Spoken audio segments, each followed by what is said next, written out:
Chapter 629. The seasoned soldiers were really quick-witted. When they saw the abnormal white light rising, they immediately formed a fan-shaped encirclement, regardless of who it was. Several people who had already retreated out of the door were summoned and rushed in again. No one knew who the white light was, but they couldn't deny that it was not Gu Fei. Did he get disconnected in an accident? Yi Xiaowu muttered. The quality of the parallel world servers was excellent, and the network in this era was also excellent, but it couldn't withstand natural and man-made disasters. For example, a sudden power outage, or the network cable was cut by some goddamn person. It would be strange if he didn't get disconnected in such a situation.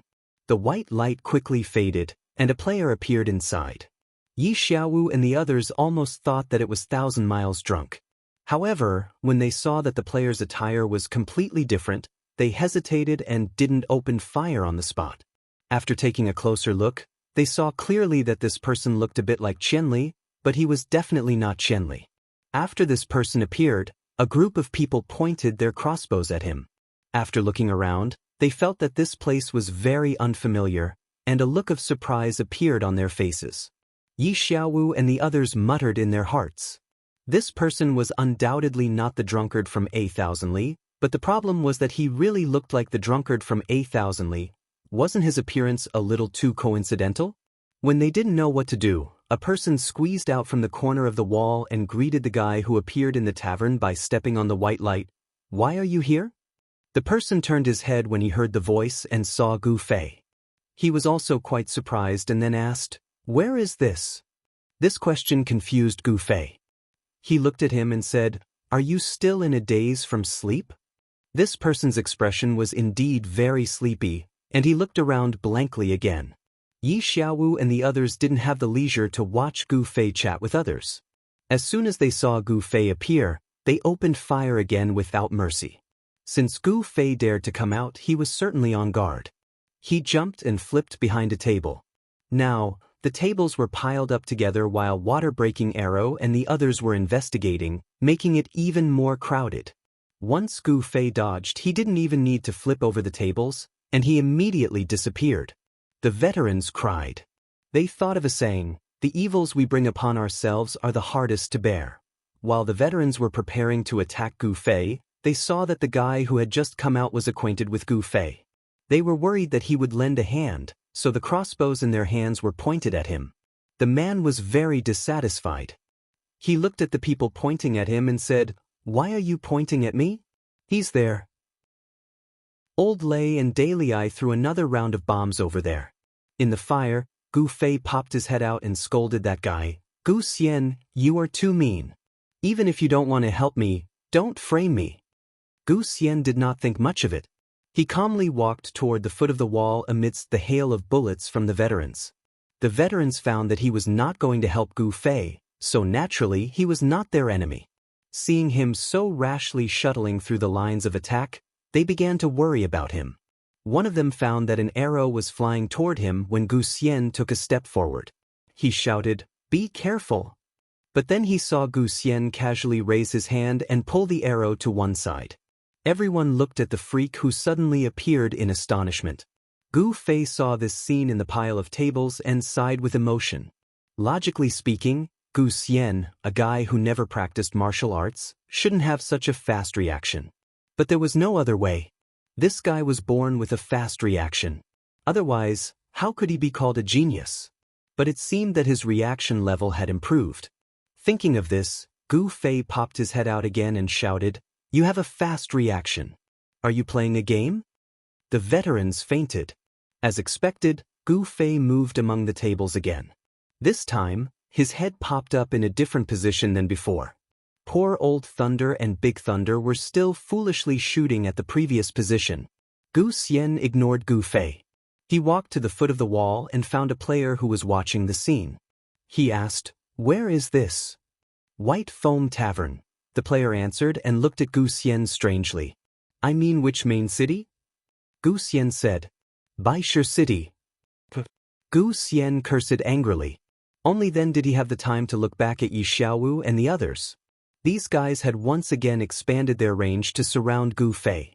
But this time, in order to prevent him from sneaking into the crowd again, they asked for the cooperation of the players in the nearby corner. Gu Xian looked at the players around him and asked, "Who are these people?" "I don't know."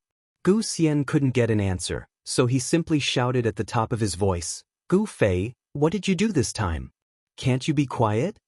Before Gu Fei could answer, Yi Xiaowu's heart had already skipped a beat. This guy called Qianli Drunk, but it wasn't his in-game ID. Gu Fei? Was this Qianli Drunk's real name? If that was the case, then they knew each other in real life. It was impossible for him not to help. Nowadays, the times were changing with each passing day.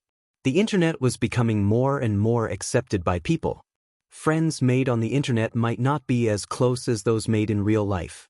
But friends in real life were, after all, frequently seen. For example, if this person was your colleague, even if you didn't have a good relationship with him, it would be very awkward when they met at work the next day even if he asked you for a favor in the game. It was not conducive to unity. If this person was your boss, you would hate him but still have to help him. Friendship on the internet might be more based on pure feelings, but relationships in real life were often mixed with interests, and the two couldn't be compared in parallel. So when Yi Xiaowu realized that Gu Xian and Gu Fei knew each other in real life, he immediately dared not let his guard down. Just now, this person had actually sent an arrow flying with a slap. Was this something an ordinary person could do? Could it be? Yi Xiaowu looked at Gu Xian. Although Gu Fei was nowhere to be seen, his voice flew out from the pile of tables. It was as if Yi Xiaowu was implying something to Gu Xian. This person is called Red Dust Smile. He's a game worker.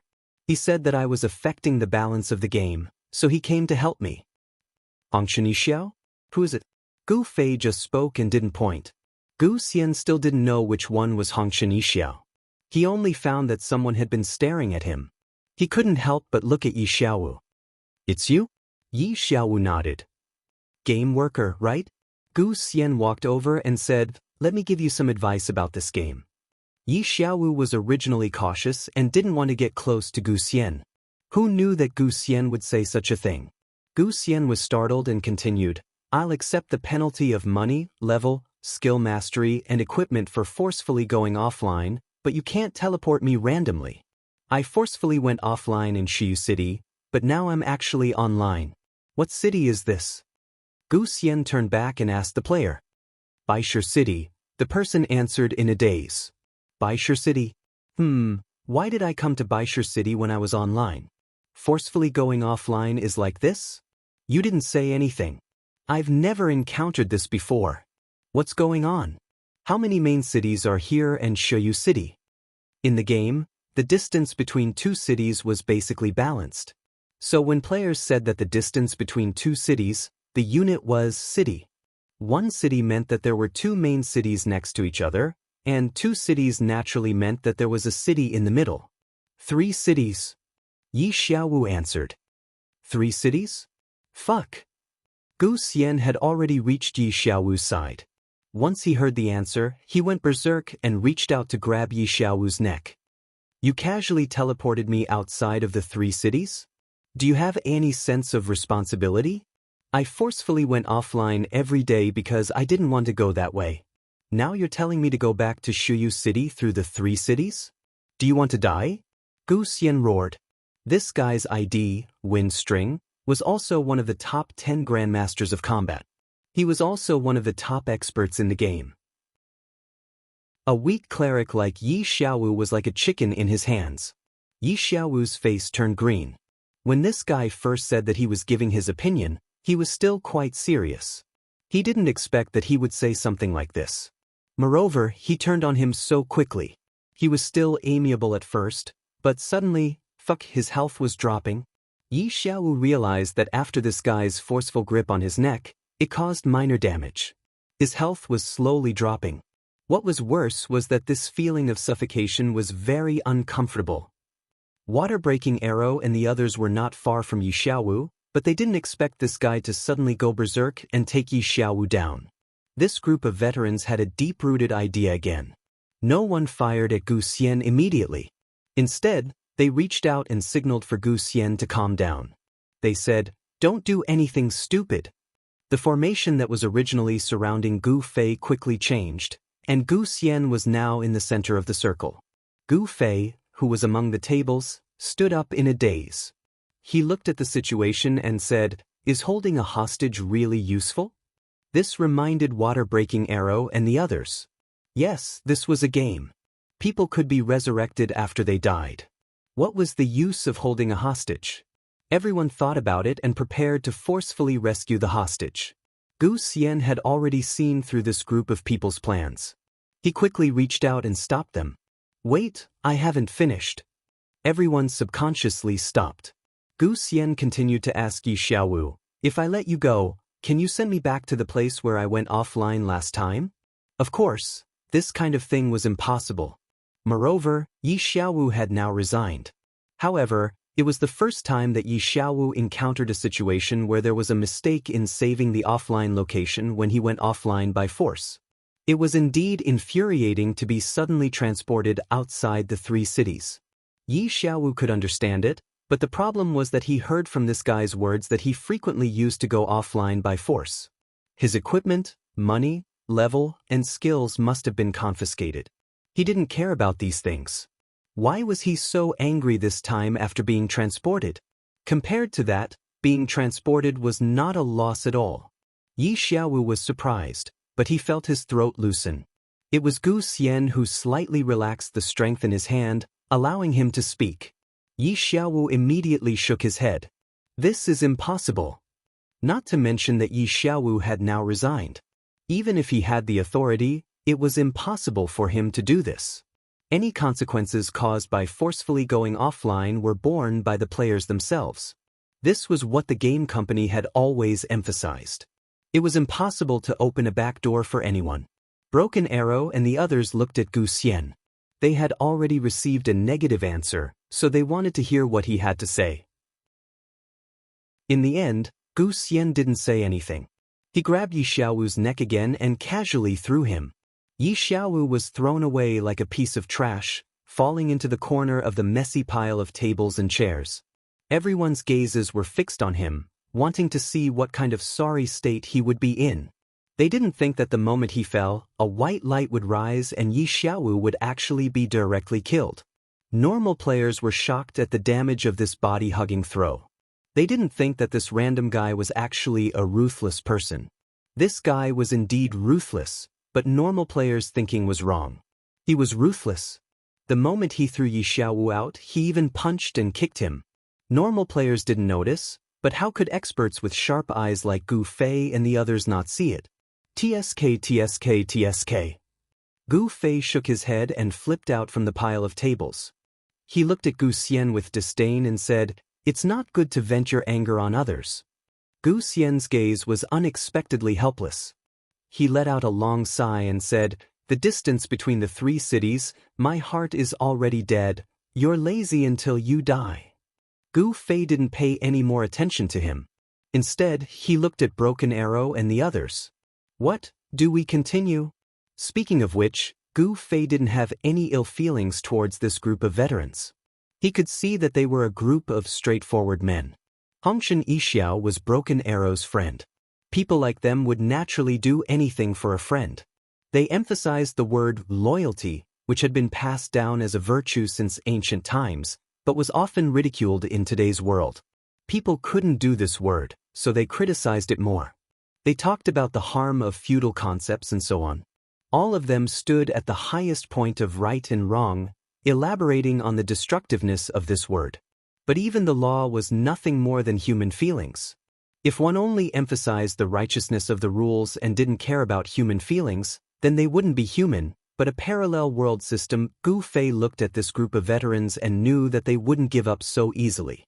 The sacrifice of a comrade was the most painful thing for these people.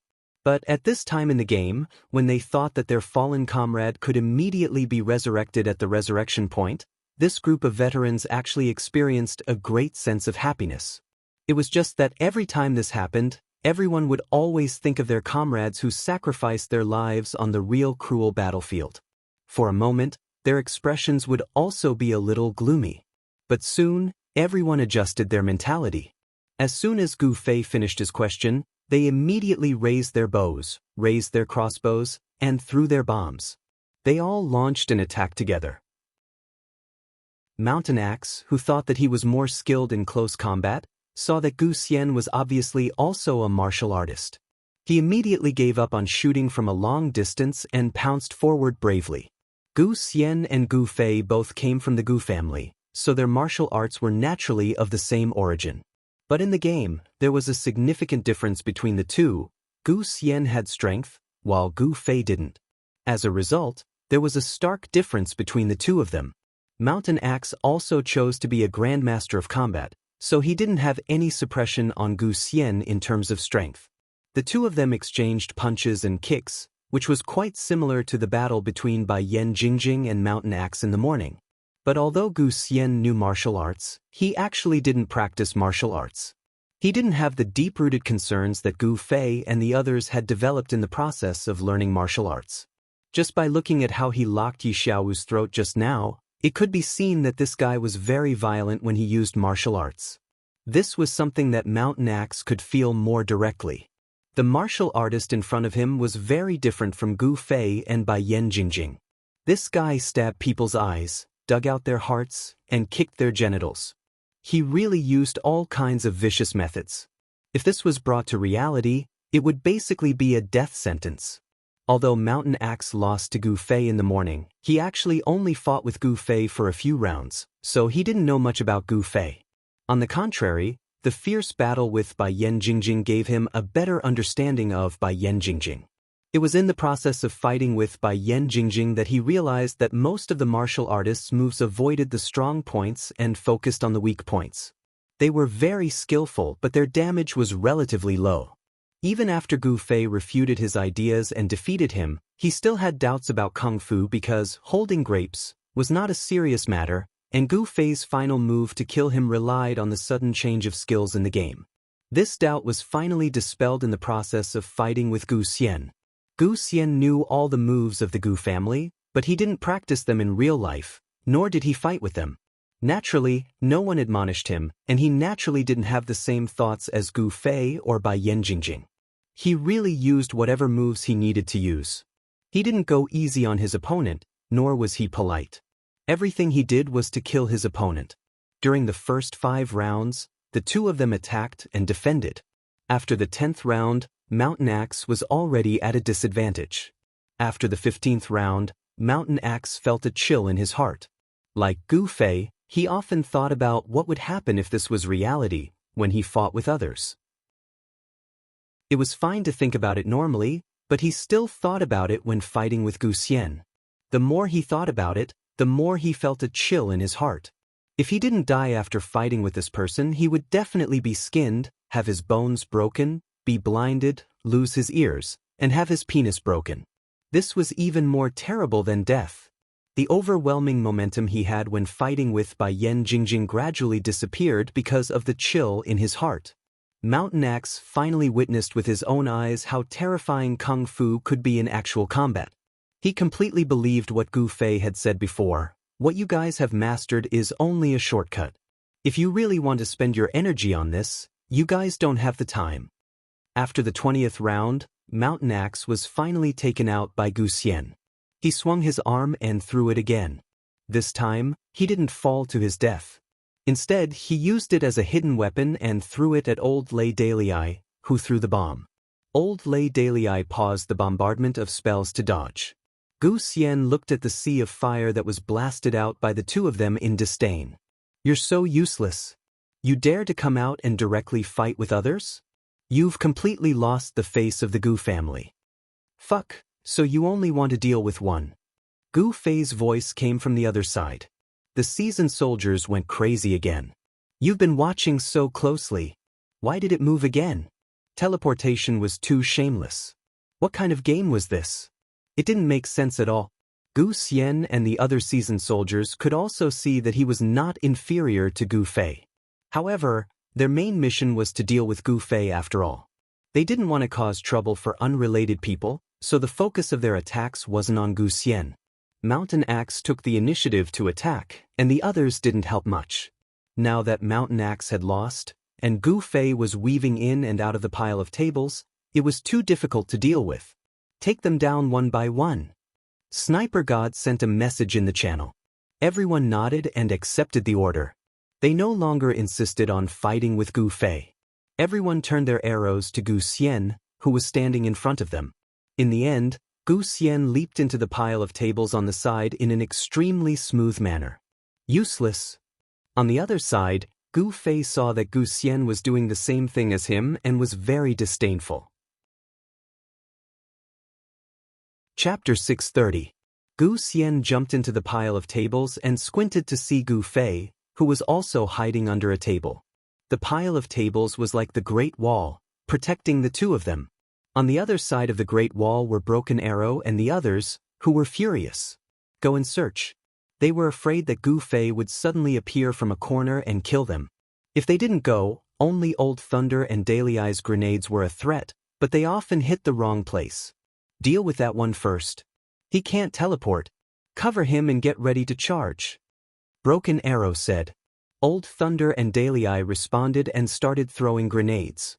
The two of them took turns to use spells to burn Gu Xian's hiding place into a sea of fire. Gu Xian didn't know how to teleport, so it was impossible for him to move silently like Gu Fei. Water-breaking Arrow and the others were keeping a close eye on the movement over there. Even the slightest movement of the bench and the table wouldn't escape their eyes. They're moving over there. Sniper God was indeed a sniper. He had the sharpest eyesight. He immediately saw the slight movement of the chairs and tables and pointed at it to warn everyone. Of course, in order not to expose their intentions, they wouldn't shout it out. They would only send messages in the channel. The others also saw the movement in the direction that Sniper God was pointing, but it soon stopped. Obviously, the other side didn't want to make too much noise to attract attention. The seasoned soldiers communicated with hand signals and decided on a plan. Old Thunder and Daily Eye continued to bombard the original position, while the others slowly approached the direction of the movement. Be careful, they saw you. At this time, someone shouted from the crowd. Gu Fei and Gu Xian, who were hiding under the tables, might not know the seasoned soldiers' diversion, but the audience outside could see it clearly. Although they couldn't understand their hand signals and didn't know what they were talking about in the channel, they could finally see their intentions when they finally started to move. The seasoned soldiers were very depressed. This was the consequence of not clearing the field during a mission. There were many people in the audience. They didn't know who shouted, so they could only stare helplessly. With such a troublemaker, the seasoned soldiers had to speed up their actions. The people who rushed forward stopped tiptoeing and immediately rushed to their destination. Old Thunder and Big Thunder suddenly changed the direction of their attacks and each threw a spell in the area where everyone was charging. From these two spells, it could be seen that although these two were not good at games, they were quite proficient in things related to their skills. For example, after these two spells were thrown out like missiles, they didn't hurt their own people at all. The range of the spells completely covered the designated area. A group of people charged through the area as if they were overturning chests and cabinets, but they were once again dumbfounded. The pile of tables was clearly empty. Impossible, I'm not seeing things. Sniper God was shocked, but he believed what he was seeing. Fortunately, you have such good eyesight. A voice rang out beside them. Gu Fei and Gu Xian suddenly charged out together. With his teleportation, Gu Fei's position was erratic. The seasoned soldiers didn't dare to hope that they could pinpoint his position. However, the place where he appeared was exactly where he was. It turned out that he hadn't moved at all. He had only used some unknown method to create a slight movement here. We've fallen for their diversion. The seasoned soldiers cried. They had wanted to create a diversion, but they didn't expect to fall for their opponent's diversion from the start. The two people who had rushed out from the pile of tables didn't attack the people who had come to find trouble with them. Instead, they rushed to the left and right of the tavern's two entrances. Gu Fei swung his sword horizontally, and the dual flame flash, which spun 720 degrees, floated over. The seasoned soldiers knew that Gu Fei's spell damage was abnormally high. They might die if they touched it, so they didn't dare to go straight for it. They could only helplessly choose to retreat. Some people wanted to see if there was an opening to capture Gu Fei, but they saw that Gu Fei's circle was extremely smooth. The flames burned all over his body, and he resisted even more than the resistance ring of fire.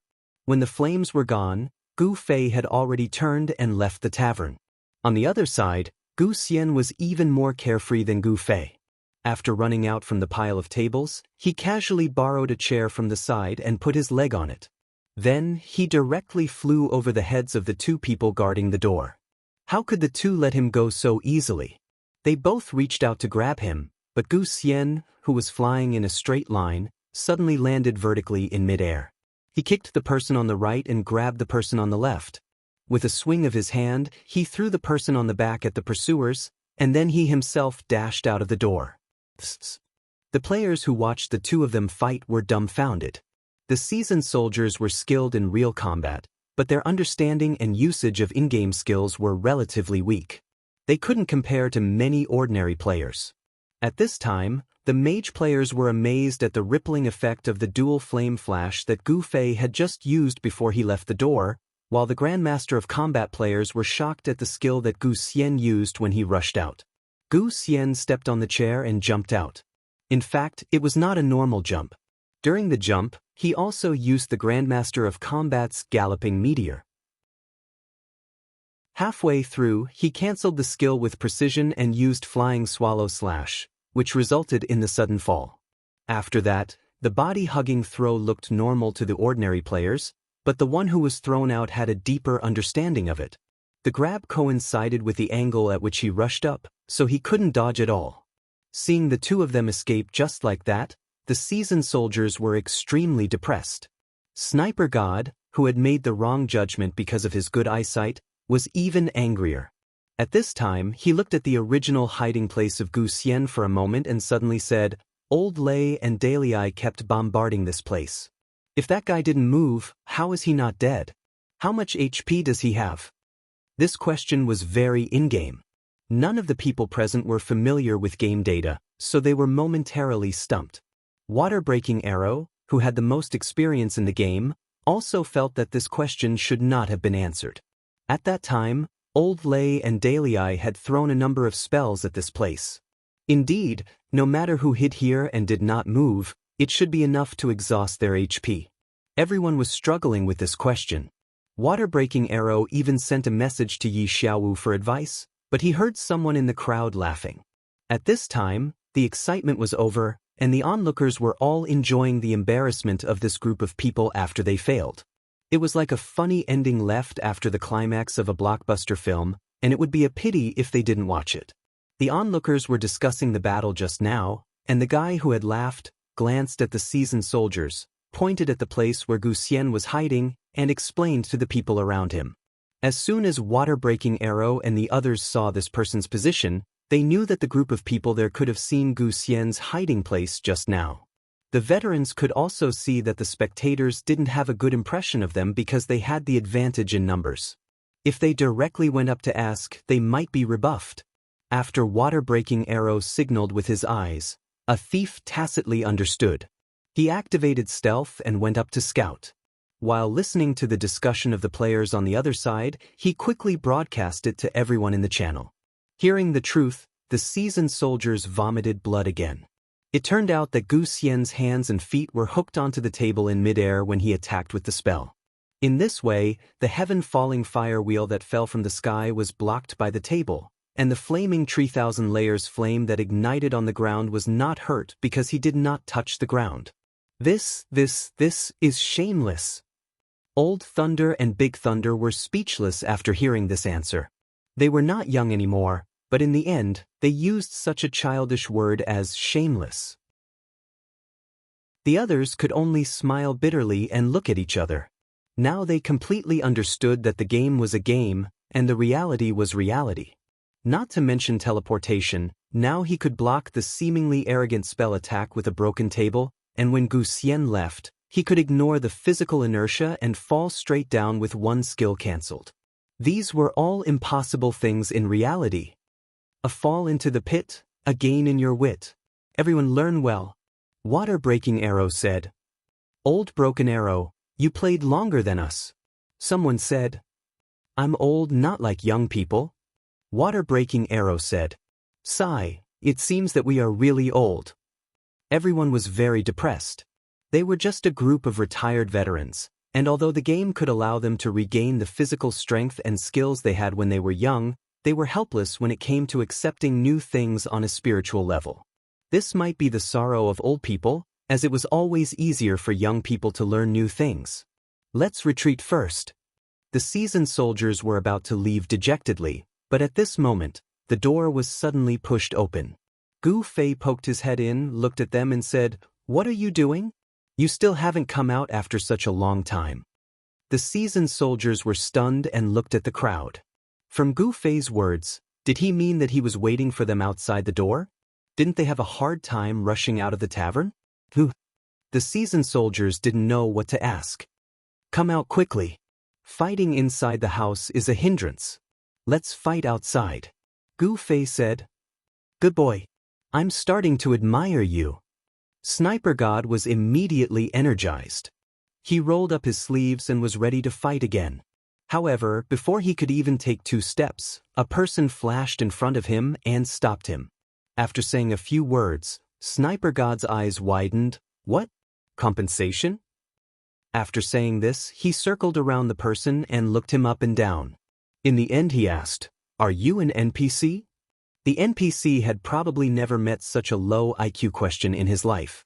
This was very different from the high AI they were promoting, so he was momentarily stunned. On the other hand, the crowd was already roaring with laughter. Of course it was an NPC. Who didn't know the NPC in the tavern? Water-breaking arrow smiled bitterly. His brothers were all dragged into the game to help him. Once they entered, they crazily leveled up in the wilderness. Other than that, they did a few group quests under Yi Xiaowu's organization. The NPCs were all handled by Yi Xiaowu. His brothers just ran around and killed monsters. Their game life was very monotonous, so they didn't have much interaction with NPCs. This was even the first time they came back to the tavern. Water-breaking arrow didn't feel the slightest bit embarrassed by Sniper God's joke. Instead, he felt apologetic. There was a lot of content in the game, but his brothers only cared about killing monsters and leveling up. They really neglected a lot of fun. They were all doing it to help him. Yes, you have to pay. Water-breaking arrow patted Sniper God's shoulder. How much? I don't have any money. Sniper God had a shameless expression on his face. Water-breaking arrow immediately recalled how he used to play cards with his comrades. In theory, gambling was strictly forbidden, but in private, everyone would bet on it. Every time this guy lost, he would act like a scoundrel and refuse to admit it. This money, you might have to pay a lot. Gu Fei was still sticking his neck out at the door and interrupted after seeing what was happening. He was an expert in this area. He had been in and out of many taverns during the wanted quest. Flipping tables and kicking chairs was a common occurrence. Gu Fei didn't know the rules of the system, but most of the time, he was the one asking for compensation. Like Little Ray's Bar, which was run by players, it was fine. They just needed to help tidy up the place and give them a small amount of money. The other side wouldn't make things too difficult for them. When players wanted to do business, they needed to be friendly. However, when it came to a tavern owned by the system, not a single copper could be spared. There was no way they could be accommodated. Gu Fei's attacks were quick, accurate, and ruthless. Killing people usually didn't cause too much of a commotion. His highest record was flipping 3 tables. However, the veterans were now very powerful. They cleaned up the entire tavern. Moreover, this tavern was very big. There wasn't a tavern this big in Cloud City. If they had to pay for it, even Gu Fei couldn't estimate how much it would cost. How much? The group of players didn't care about Gu Fei anymore. They all asked Sniper God if the NPC was talking to him. In fact, they still had a lot of questions. For example, if they were to PK again and everyone died at the revival point, would the NPC chase them to the revival point to ask for money? For example, if they forcefully left the game and never came back, wouldn't the money become a bad debt? How much? I forgot. How much? Sniper God asked the NPC again. 3,216 gold, 14 silver, 54 copper, the NPC announced. The players all booed. They didn't expect the system to be so dark. They didn't know how these bits and pieces of money were calculated. This time, everyone sympathized with the veterans. How could they feel good after offending the system? These people didn't look like rich people. They didn't know if they could come up with 3,000 gold. What would happen if they couldn't? No one had encountered this kind of situation before. They started a heated discussion. Who has money? Sniper God asked. Everyone looked at the ceiling. Once they entered the game, they only cared about leveling up. How could they have money? Money from killing monsters. That small amount of money in copper was now seen as trash by the players. Many people didn't even bother to pick it up. Some of the more sinister players saw Gu Fei mingle with the group of people as if nothing had happened. They became suspicious and wondered if this guy had shamelessly schemed against these poor players. Hating the rich was a common trait in many people. Suddenly, some people who thought of this began to dislike Gu Fei. What do we do if we don't have money? Can we walk? Gu Fei continued to stretch his neck and ask. Gu. Everyone was speechless. 3,000 gold was definitely a huge amount of money. If it was a few days ago, Gu Fei would have thought so too. But now, even though he only casually carried a few bags of money, as long as it was in the thousands, it was no longer in his sight. Seeing that these people didn't have money, Gu Fei randomly pulled out a bag of gold and threw it in. Pay up first. Everyone was speechless again. The bag of money was thrown at Sniper God. Before he could think, the bag was already in front of him. He caught it and realized that everyone was staring at him. Sniper God hurriedly raised his hand and threw the bag back. There's no need for that. The eyes of the spectators almost fell out of their sockets. They couldn't figure out the relationship between the two parties. Enemy? The enemy was willing to give a few thousand gold to someone else so easily? Take it. I've been rich lately. I have more money than I can use, Gu Fei said and threw it back. When it came to getting rich, most people would say it in a low-key and humble manner. However, not only did Gu Fei not do so, he even described it as too much to use up. He simply looked like a nouveau riche. It was true that he did not take money seriously, but in the eyes of the public, his image was being ruthlessly ruined by himself. The bag of money flew back and Sniper God caught it again. Before his brothers could stare at him, he quickly threw it back and said firmly, "There's no need." Gu Fei scratched his head. Then what do we do? The veterans were going crazy. You don't have to worry about that, do you? I've been waiting for you for a long time, Gu Fei said. Come in, we'll fight here, the veterans said. I can't use it, and I have to pay for messing things up, Gu Fei said. At the mention of paying, the veterans' eyes dimmed again. They didn't even have an explanation for this. Water-breaking Arrow immediately messaged Yi Xiaowu to explain the situation. Yi Xiaowu was on his way here and could take out the 3,000 gold. Water-breaking Arrow finally sighed in relief. But when Yi Xiaowu asked about the situation, Water-breaking Arrow really didn't know what to say. What to say? Tell him that Gu Fei had run away but was now back. He was leaning against the door and chatting with them. Did he still want to borrow money from them? When the onlookers saw that this seemed to be going on, some of them who were about to leave stopped in their tracks. But there were still some people who ran to the outside of the tavern. They felt that these two didn't really want to fight with this group of people outside. They must have already set up some kind of trap. But when they came out and walked around, they saw the Grandmaster of Combat squatting outside. Other than that, they didn't see anything else. Could there be a large number of bandits hiding? The onlookers muttered. Some continued to look around, and some returned to the tavern. While they were wasting time, a bystander suddenly rushed in from outside the tavern. He glanced at the veterans and wanted to say something but didn't dare. Instead, he turned to his friends and announced loudly, "The cleric is back," but just as he reached the door, he was caught by the Grandmaster of Combat and killed. What? Water-breaking Arrow and the others were stunned. What did this mean? It seemed like they were stuck in the tavern and couldn't leave, and their supplies had been cut off. Just as they were wondering what to do, Gu Xian also pushed the door open and came in. He said unhappily, "Why aren't they out yet? Why did you kill Hongshani Xiao again?" Gu Fei asked. "I ran him to death." Gu Xian said, and then asked, "Is this far from the Priest Academy?" "Not far." Someone answered. Gu Xian's face was full of disappointment. "If you are so resentful and want to go back, I can actually help you." Gu Fei suddenly said. "What do you have in mind?" Gu Xian asked quickly. "I'll kill you," Gu Fei said. Chapter 631. Gu Fei's hack you to death plan was feasible. In the game, the resurrection point was based on one's account. Gu Xian was moved to White Stone City as soon as he logged on. In theory, he shouldn't have an account in White Stone City. As soon as he died, he would naturally return to Xiaowu City. Gu Xian furrowed his eyebrows and calculated, "This way, I can go back, but I'll lose a level. Moreover, going back isn't where I log off, so it's not worth it." "Do you care about something like losing a level? You're someone who often logs off," Gu Fei said. "Look at you, don't you have no experience? I've never encountered a situation where I lost a level by forcefully logging off. Normally, it's just experience, but the most common thing is losing equipment," Gu Xian said. "Won't money also drop?"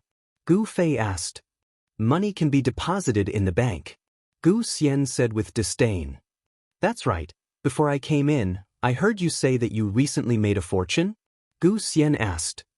"Yes, I made a studio and developed an efficient leveling method." Gu Fei gestured with his hands and feet. As a kung fu user, Gu Xian immediately understood what an efficient leveling method was all about. As a matter of fact, even if they didn't take the initiative to develop an efficient leveling method, these people would naturally come up with this efficient method when they were leveling up with the robot monsters. It was just that they wouldn't consciously think about it. "No wonder a lot of people have been asking me if I have an efficient leveling method. So it's because of you," Gu Xian said. "Why would people ask you?" Gu Fei said. "Your brother is also a famous kung fu master in Xiaowu City," Gu Xian said. Gu Fei disdainfully said. In his heart, he didn't think of Gu Xian as someone who knew kung fu. It was just that the illusory medium of the internet gave him a chance to perform. In reality, this guy was at most addicted to kung fu in his head. He didn't have the physical ability to use kung fu anymore. The two stood at the door and chatted. The veterans couldn't go up and fight, but if they didn't know what to do. The crowd of onlookers began to jeer. Water-breaking Arrow urgently asked Yi Xiaowu what would happen if he didn't have money to pay and insisted on leaving the meeting. Besides, there were more than 10 of them. Should they split the 3,000 gold coins equally, or should someone pay for it, or what? Yi Xiaowu, who had just been killed by Gu Xian, was also depressed. The setting that Water-breaking Arrow was inquiring about was quite complicated, and he couldn't explain it clearly in a short time. At that time, when they were designing this section, some people thought that they might as well make everything in the tavern invincible, unchangeable, and indestructible. Perhaps they could even make the tavern a safe zone, which would save them a lot of trouble. But later on, because the game was meant to be realistic, the boss didn't allow the details of life to be so vague. Things in life scenes like taverns had to be the same as in reality. They could be overturned and broken. But here came the problem. How would he deal with it after it was overturned and broken? It was just like the trash in the leveling area.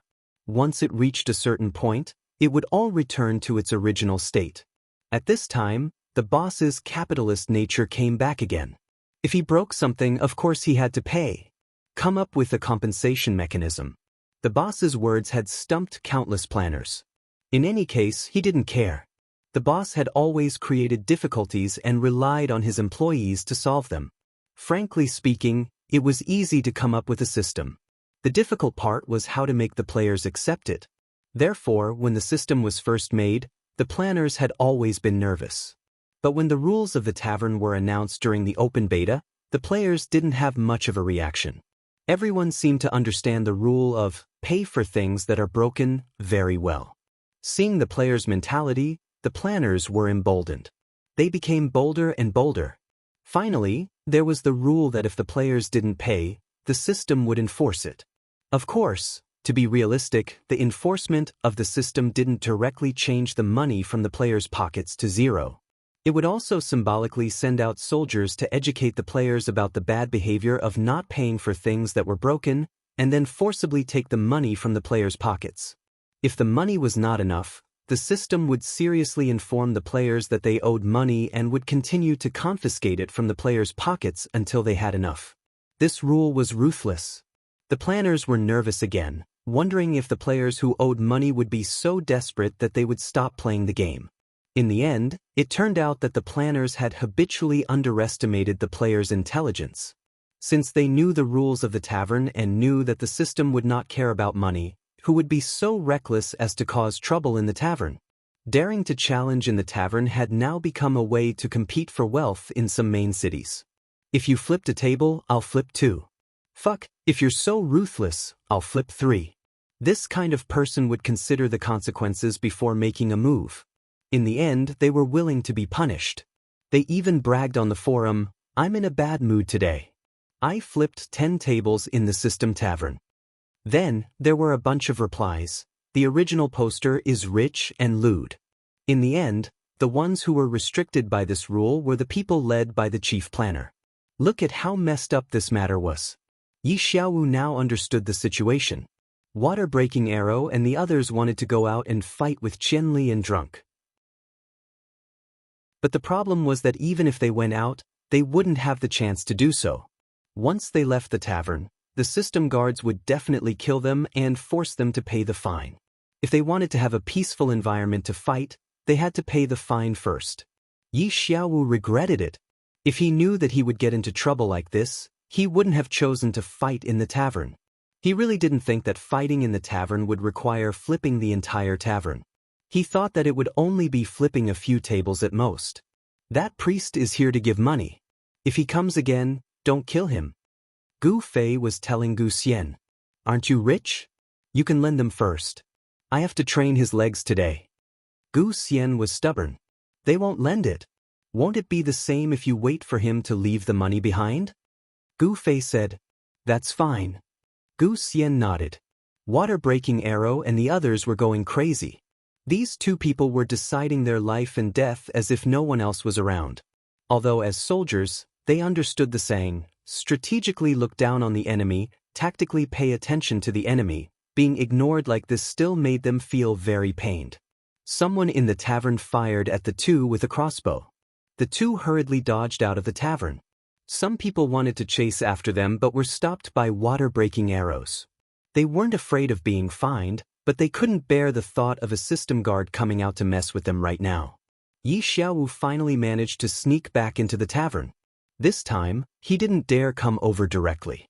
After walking to the corner of the street, he stuck his head out and looked over. In the end, he saw the two guys fighting at the entrance of the tavern. Is there an internal conflict? Yi Xiaowu was overjoyed and hurriedly came over. There were a lot of onlookers in the tavern. At this time, the two people fighting attracted a lot of attention, but the two still saw Yi Xiaowu sneaking over sneakily.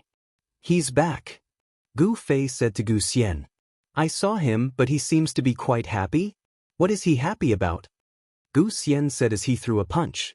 "I don't know." Gu Fei dodged and kicked back. "Am I not ruthless enough?" Gu Xian asked. "You are ruthless enough, you are ruthless enough," Gu Fei hurriedly said. Gu Xian's unscrupulous attack was more ruthless than any of the martial artists Gu Fei knew. Even when they were in the game, those deep-rooted scruples were not something they could just ignore. It was a matter of habit. Gu Fei was already considered good. He could still take a detour. Seeing that the Encyclopedia of Classics was so simple, yet he still needed some pointers to be enlightened. Moreover, he still hesitated after breaking someone's arm. "I'll go ask him." Gu Xian feinted a punch and floated out, blocking Yi Xiaowu's way. Yi Xiaowu was still paying attention to the two people as he slipped into the tavern. He thought that the two people were so focused on fighting that they didn't notice him. He didn't expect that one of them would suddenly rush over and block him on the spot. With one hand on the wall, he blocked Yi Xiaowu's way. Yi Xiaowu knew that even 10 of him wouldn't be enough to fight. He hurriedly patted the wind-chasing emblem and used the escape quest that he prepared in advance to teleport away. Fuck! Gu Xian was dumbfounded. He opened his mouth but couldn't say a word. Look at you. You scared him away. Gu Fei was exasperated. He guessed that Hongchen Yixiao had teleported to the wanted quest office, which was very far from the tavern. As a poor cleric, it would take him a lot of time to run over. I haven't said anything yet. Gu Xian was depressed. Sigh, I should have told him in advance. He must have thought that you were going to beat him up again. Depressed, Gu Fei opened the friends list and sent a message to Yi Xiaowu. Don't be afraid. I'm not going to kill you. Old Duan and the others are waiting for you to come back and give you money. It seems that you can't leave the tavern without paying. Gu Fei didn't know much about the rules of the game. He was a man of rules, and he had never lacked money in the game. When he caused trouble in the tavern, he gave as much as the boss wanted. He never had the dirty thought of running away without paying. Yi Xiaowu was really about to cry now. When he teleported to the wanted quest office, the white light had not dissipated yet. He blacked out on the spot. When he opened his eyes again, he was already in the priest academy. Yi Xiaowu was startled for a moment before he reacted. He was vomiting blood. When he received the message from Apple Vinegar, he shouted excitedly, "Ha! Qianli's drunken finally died under my blade." Yi Xiaowu really had to suffer in silence. Apple Vinegar's ambush was part of his plan because he deduced that Gu Fei also had the wind-chasing emblem. If the situation was not good, he would probably teleport urgently. At this time, his health was not full, and Apple Vinegar was hiding beside him, so there was a good chance that he could be killed in one hit. Who was Apple Vinegar? He was a murderous demon who had accumulated more than 1,000 PK points. Would he care about an ordinary player's level? Therefore, this guy's plan was to attack as soon as the white light appeared. No matter who it was, he would kill him first. But when he thought that the opponent might be Qianli's drunken, Apple Vinegar did not dare to be careless. He was definitely 120% focused, and his attacks were decisive and clean. In the end, Gu Fei did not even use the wind-chasing emblem and Yi Xiaowu used it first. Apple Vinegar was not someone who boasted. When he saw the white light, he reacted quickly and used all sorts of big moves. In the end, white light followed white light. Yi Xiaowu sent over a bunch of numbers, but he was killed by Apple Vinegar before he could even spawn 100%. This guy did not see clearly whether the person was Qianli's drunken or not, but there were very few people who had the wind-chasing emblem. Although Apple Vinegar decided to kill him as soon as he saw the white light, he felt that only Qianli's drunken would teleport over. Therefore, he immediately boasted to Yi Xiaowu. "Boss, the one you killed was me." Yi Xiaowu was depressed. "What are you doing here? Are you here to cause trouble?" Apple Vinegar was in heaven, and when he heard this news, he was also depressed. However, the Killer King did not feel any guilt for killing Yi Xiaowu. He only minded that the one he killed this time was not Qianli's drunken. "See clearly before you act." Yi Xiaowu said. "See clearly what?" "That was Qianli's drunken. If he saw clearly, would I be able to kill him?" "Nonsense." Apple Vinegar was extremely unhappy. This guy didn't have the pride of an expert. As long as he could kill someone he wanted to kill, he would feel a sense of achievement. He wasn't like an expert like Sword Demon who sought to surpass you in terms of skill. "Next time, if you want to teleport again, tell me first." Apple Vinegar said. Yi Xiaowu was killed by mistake, and he was blamed for it. He was so depressed that he wanted to smash his head against the wall. At this moment, Gu Fei's message also arrived. He explained that Gu Xian didn't want to kill him, he just wanted to welcome him. That day, a level 30 priest stood at the entrance of the priest college for 5 minutes, not moving at all. It was a spectacular sight. Gu Fei and the others were also tired of waiting here, so they had no choice but to enter the tavern again. They spread their hands towards Broken Arrow and the others. "All right, he just arrived, and as soon as he saw us, he teleported away again. Tell him that we won't kill him for now." Gu Fei's words were as serious as his personality. "Won't kill him for now" meant that he reserved the right to kill him in the future. At this moment, the spectators had already started whistling. Other than spectating, jeering was also one of their main functions. Perhaps this could be considered as the voice of the masses. As the whistling started, there were already people shouting at the top of their lungs. "Are we going to fight or not?" Everyone, don't be anxious. Gu Fei was still in the mood to explain. Because of an accident, we need to wait a little longer. Then he asked the White Stone native players. How long will it take for the wanted mission office to arrive here? If it's a priest. Gu Fei still didn't know that Yi Xiaowu had been sent back to the priest college. In the time it took for Yi Xiaowu to go back and forth, the two warriors and the Grandmaster of Combat, Mountain Axe, had already returned. The two warriors were killed by Gu Fei's sneak attack. They were dissatisfied, but now that they understood the situation, they obeyed the organization's arrangements. Mountain Axe, on the other hand, was a little afraid of being beaten up. The strong warrior who disregarded life and death on the battlefield was now terrified by the subversive strength of the opponent's kung fu.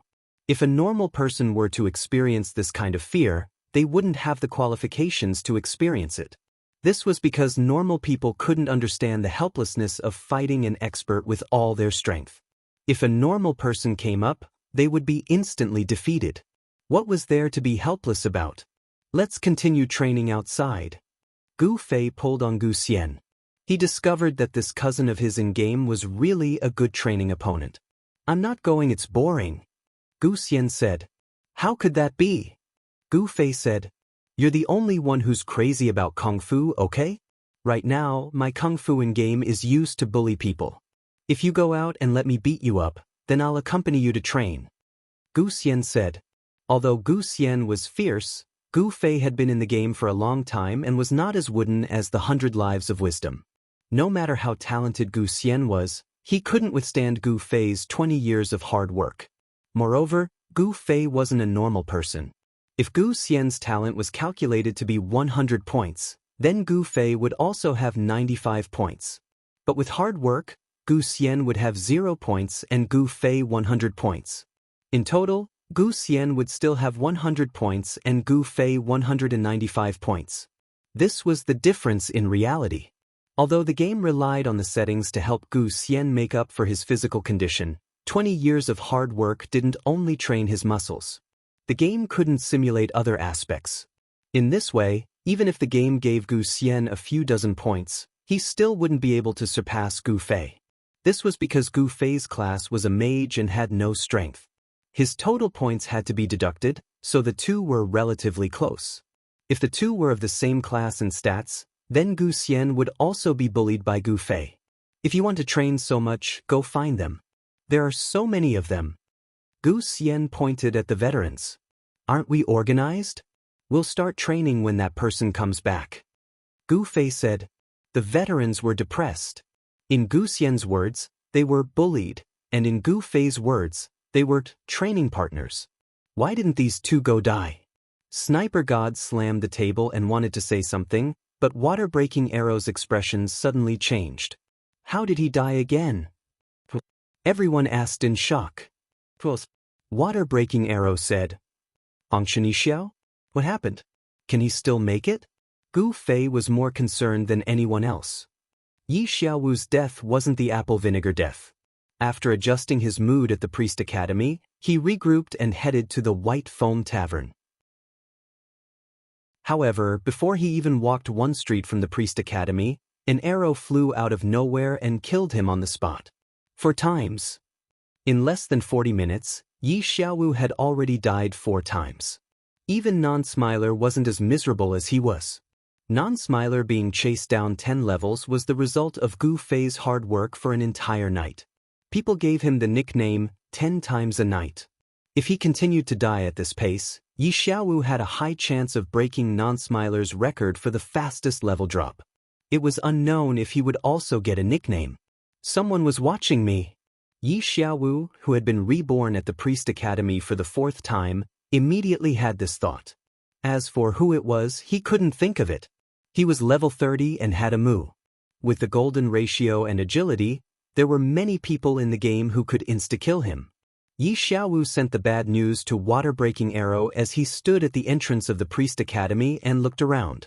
He was sure that someone was watching him. That was why he was killed not long after he left. Who could it be? The entrance to the safe zone was always crowded. Players had to pass through this place every day and it wasn't any less crowded than the professional trade street. In such a crowded area, it would be difficult for Yi Xiaowu to discover the stalker based on his low level of attainment. He was just more familiar with the game settings than anyone else. Chapter 632. Inside the tavern, Broken Arrow and the others didn't know what to do. Yi Xiaowu was killed as soon as he left the Priest Academy. It seemed like someone had their eyes on him. There was no need to worry about who it was. The key was that he definitely couldn't send money over now. Let's go! Broken Arrow gritted his teeth and led everyone out of the tavern. We can leave without paying? Can we? Gu Fei kept mumbling behind them. The veterans were annoyed to death. The tavern attendant didn't stop them. Seeing the veterans walk out, he stood by the door and loudly announced the punishment for not paying for drinks and for breaking things. Gu Fei listened very carefully because he felt that he needed to know the rules. He didn't know if the system guards teleported here, but Broken Arrow and the others were intercepted by a large group of system guards as soon as they left the tavern. Gu Fei had also turned into a spectator, squeezing into the crowd of other players to watch the show. Normal players hadn't seen such a large group of system guards before, but Gu Fei had. Back in Luminous Village, they were trampled by such a group of guards. Although the veterans were tough, they probably couldn't do anything to this group of city guards. Everyone was waiting to watch the show. Who knew that the city guards didn't have any intention of making a move? Broken Arrow and the others were very calm and didn't even take out their weapons. They already knew the rules from Yi Xiaowu. Only a life for a life. Everyone just owed a small debt. They didn't have to pay with their lives. The system guards were just a symbolic gesture because the owner felt that it wasn't logical to empty the players' pockets out of nowhere. The guards announced the rules again, giving all the players a deeper understanding of the tavern's rules. After that, they began to collect fines. To make it look real, the guards came to grab people and directly searched their pockets. The veterans still didn't resist. Yi Xiaowu told them that resistance would only bring them trouble. This was all to make it look real. Everyone just had to cooperate. After all, the system guards wouldn't steal anything from their pockets.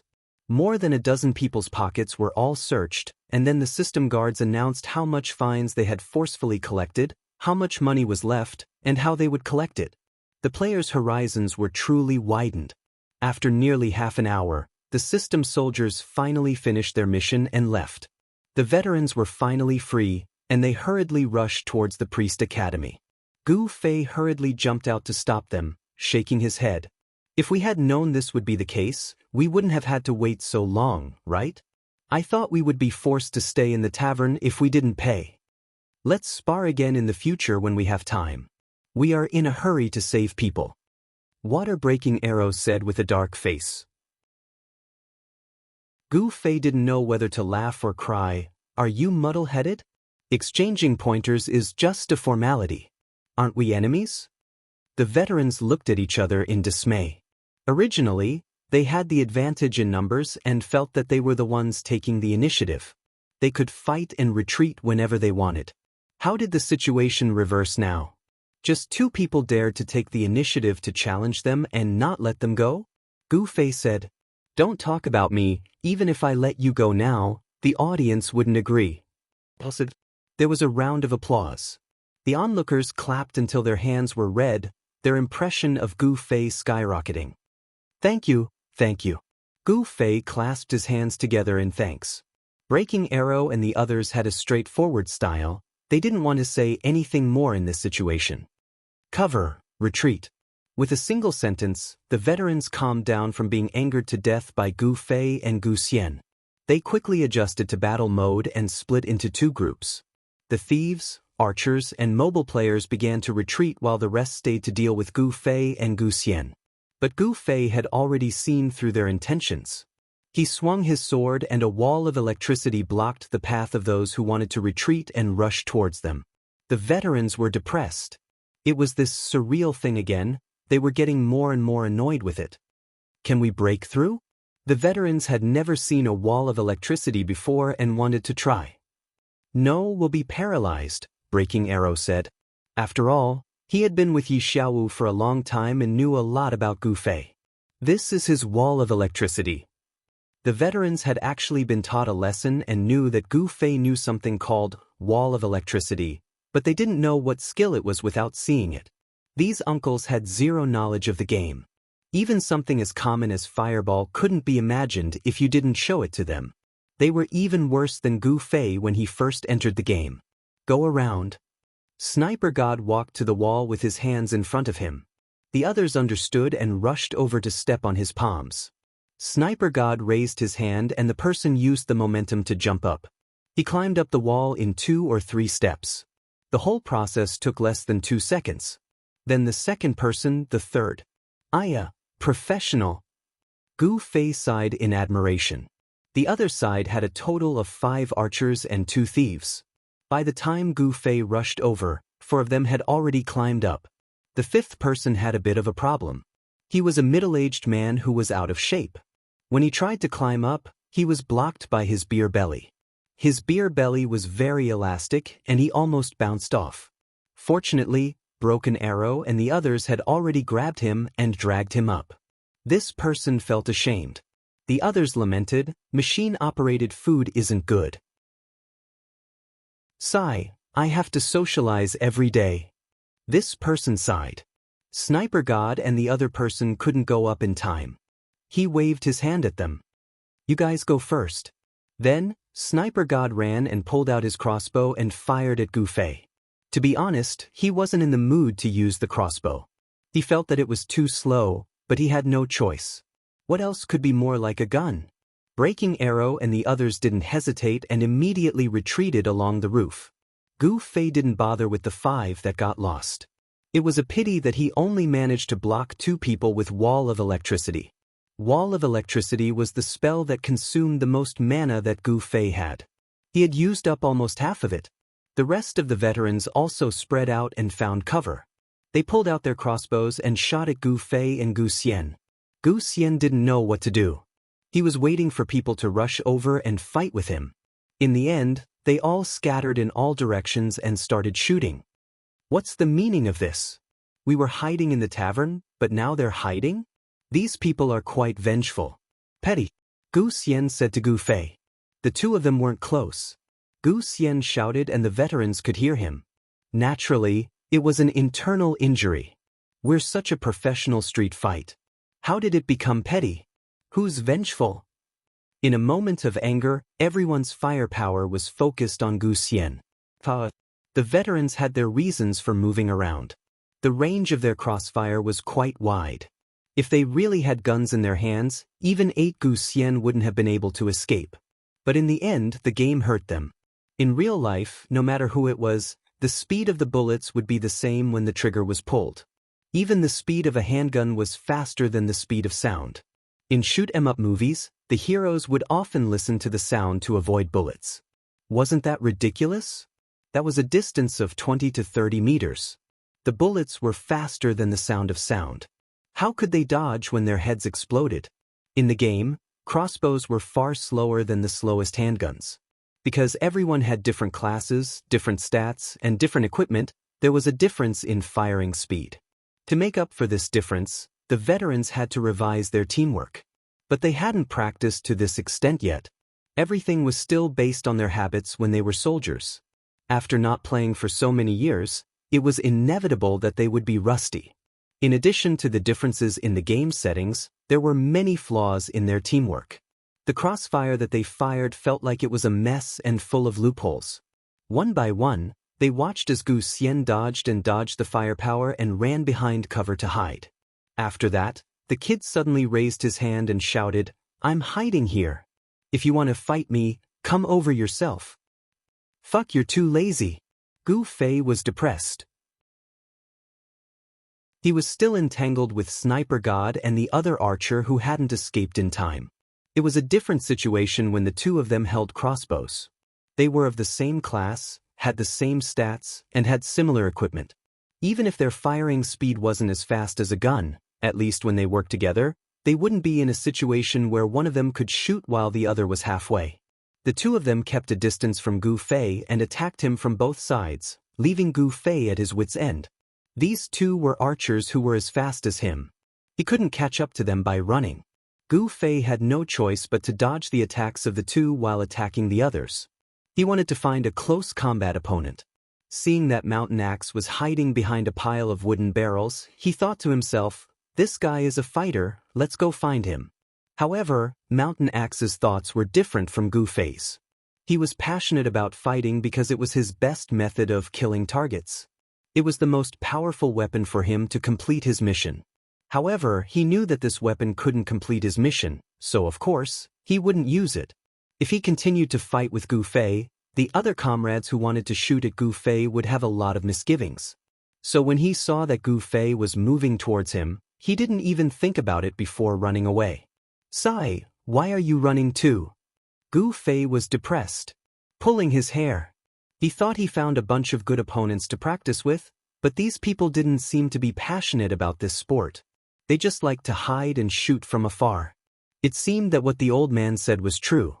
The most effective way to defeat an opponent was with a gun.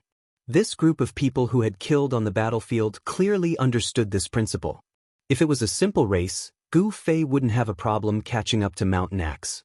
However, the others weren't just decorations. Because of the game's setting, their firepower coordination had some problems, but even if they couldn't kill Gu Fei, they could still create a lot of obstacles. Under these circumstances, there was no way for Gu Fei to catch up to Mountain Axe. Turning around to chase after the others could only result in this. He wanted to use teleportation to get close to one of them, but the veterans in the tavern were tormented by this skill. It was an insult to their intelligence to not think of Gu Fei's method. Teleportation of 5 to 6 meters. Everyone kept this number in mind. They wouldn't give Gu Fei the chance to get close to anyone. Gu Fei was running all over the field. He hadn't been able to use a single skill for a long time, and he had even been hit by 2 arrows. Fortunately, they weren't shot by the 2 archers, so the damage wasn't that big of a deal. However, his mood was very similar to that of the veterans in the tavern. Control the situation. Retreat in order. Sniper God was the most accomplished in shooting. He had completely experienced everyone's firepower coordination. If they wanted to have a style and level in the game, they needed to get used to it. If he had known this would happen, he wouldn't have listened to Yi Xiaowu's nonsense. He said that in the game, all professions had to cooperate, so it was best to pick a spot for each profession. If they were all archers, the situation would be much better. Although they had control of the situation, it would be very difficult to finish off Qianli in a drunken stupor. He was only stubbornly looking for someone to kill. If he gave up on this idea and wanted to leave, everyone's firepower wouldn't be able to stop him. There was a difference in mobility. This guy's mobility was quite strong. If he had known this would happen, he would have chosen archers. What a waste of these guys' skills. Sniper God muttered again. The veterans obeyed and started to retreat from the one furthest from Gu Fei. The first to retreat were the 2 clerics. One of them was Little Chen, who had been killed by the sword demon that day. As soon as he turned his head, he saw a person floating behind the other cleric like a ghost. "Old Wu, behind you!" Little Chen shouted. The cleric called Old Wu didn't have time to turn his head. The person behind him pressed down on his head and sent him crashing into the wall. Old Wu's skills were even worse than Little Chen's. This guy used to be a cookhouse soldier. Little Chen would sometimes go on missions with the team, but there was obviously no need to bring someone to cook for them. Therefore, Old Wu's fighting ability was really not worth mentioning. In the end, he was killed, and he didn't even have time to turn around to see who it was. When the others turned around, Old Wu was already gone. Gu Xian was standing there happily. Everyone was going crazy. "Didn't you hide there and not come out? You guys aren't young anymore. Haven't you been tricked before?" Gu Xian said disdainfully. Gu Fei sweated. This was Gu Xian's great diversion technique. He had often been tricked like this when he was young, and he had lost a lot of extra food. "Aren't you guys in a hurry to get to the Priest Academy? Isn't this the fastest method?" Gu Xian smiled as he charged at Little Chen. The veterans were just on guard, not letting Gu Fei get within 5 meters of them. Of course, they didn't have to worry about the distance between them. Little Chen and Old Wu were already preparing to retreat. The 2 of them were very close, and Gu Xian charged forward like a meteor. The others came to his rescue with arrows. Gu Xian didn't hide anymore. He took a few arrows and dragged Little Qin over to use him as a shield. The rest of the firepower was focused on Little Qin. Then, he casually threw Little Qin against the wall, and a pile of white light appeared. Just like that, the two clerics took an express delivery to the priest academy. Fuck. Sniper God jumped up angrily and started firing at Gu Xian. Gu Xian retracted his head and hit again. He didn't forget to shout again, "I really won't come out this time."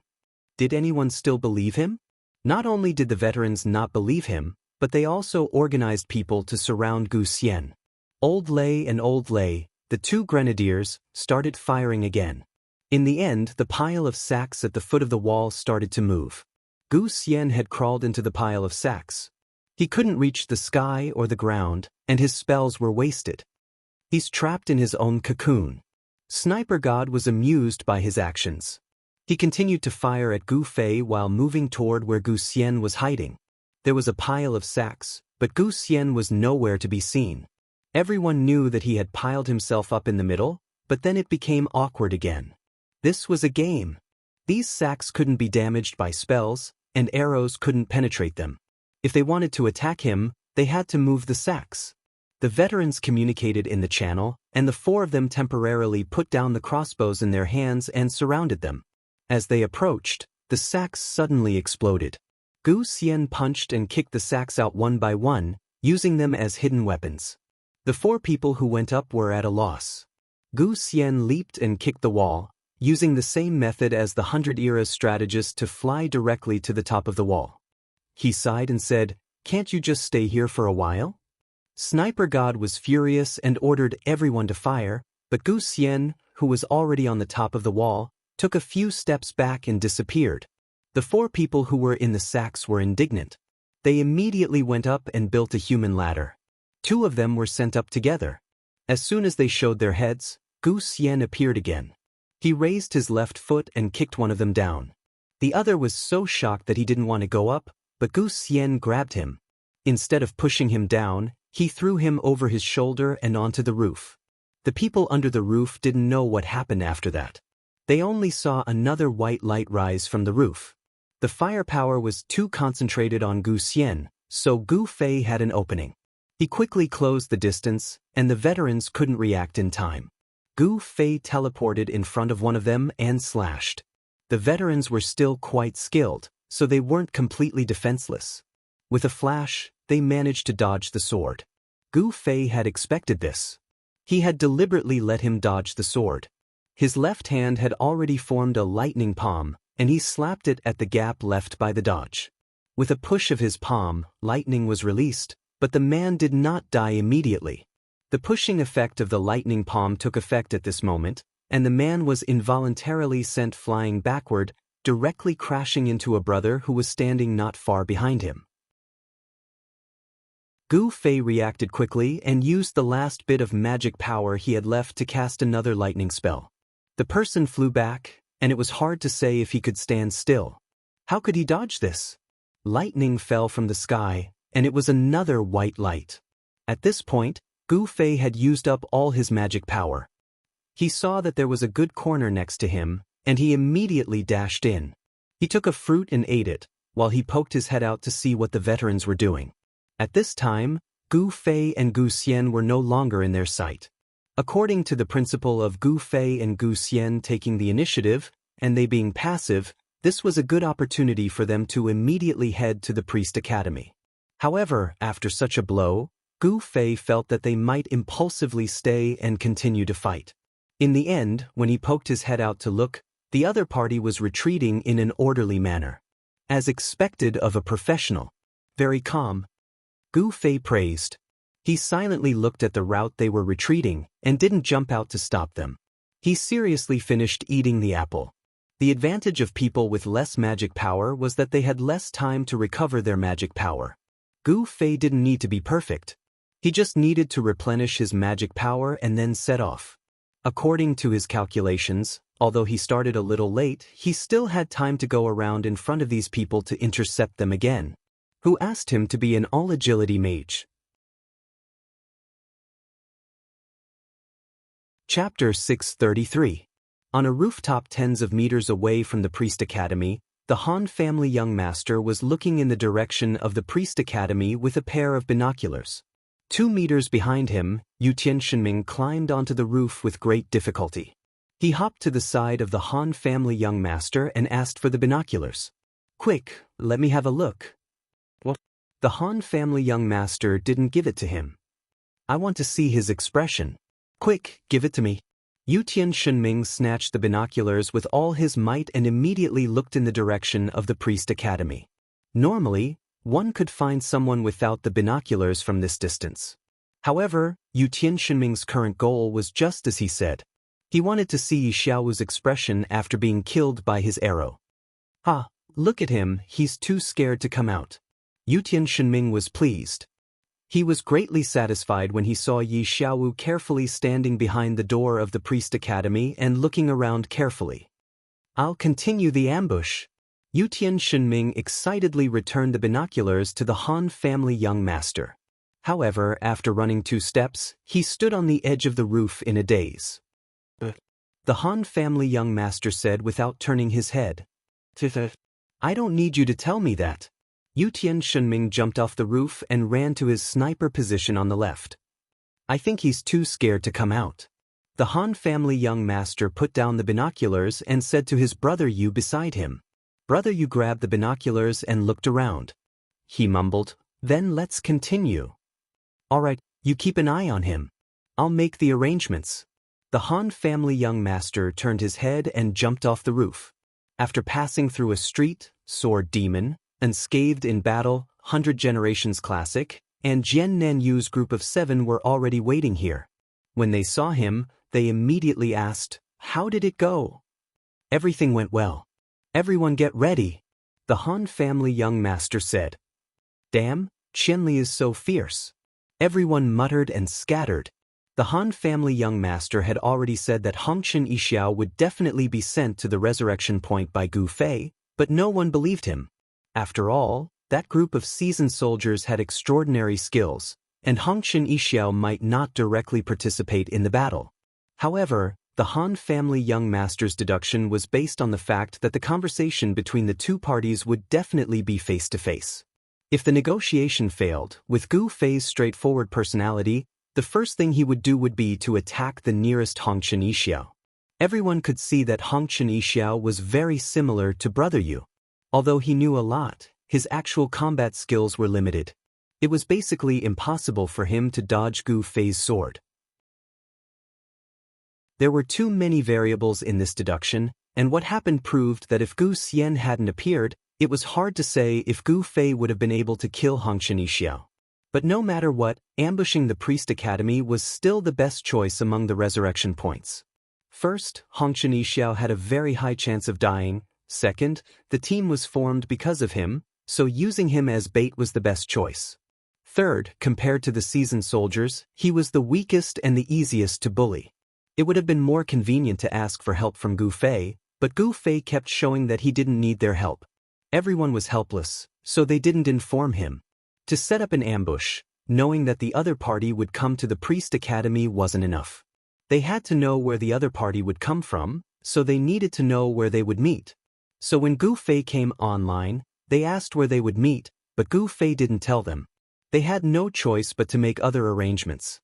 They set up an ambush near the Priest Academy, waiting for Hongqian Yixiao's arrival.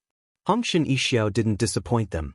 Jian Nanyu and the other 6 were robbers, so they were experts in tracking.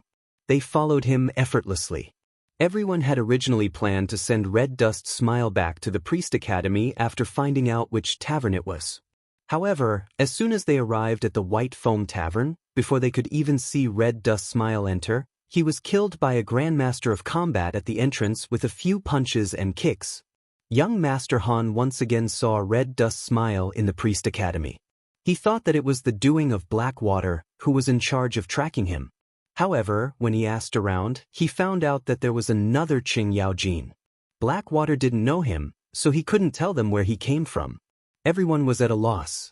Therefore, the Priest Academy didn't act rashly.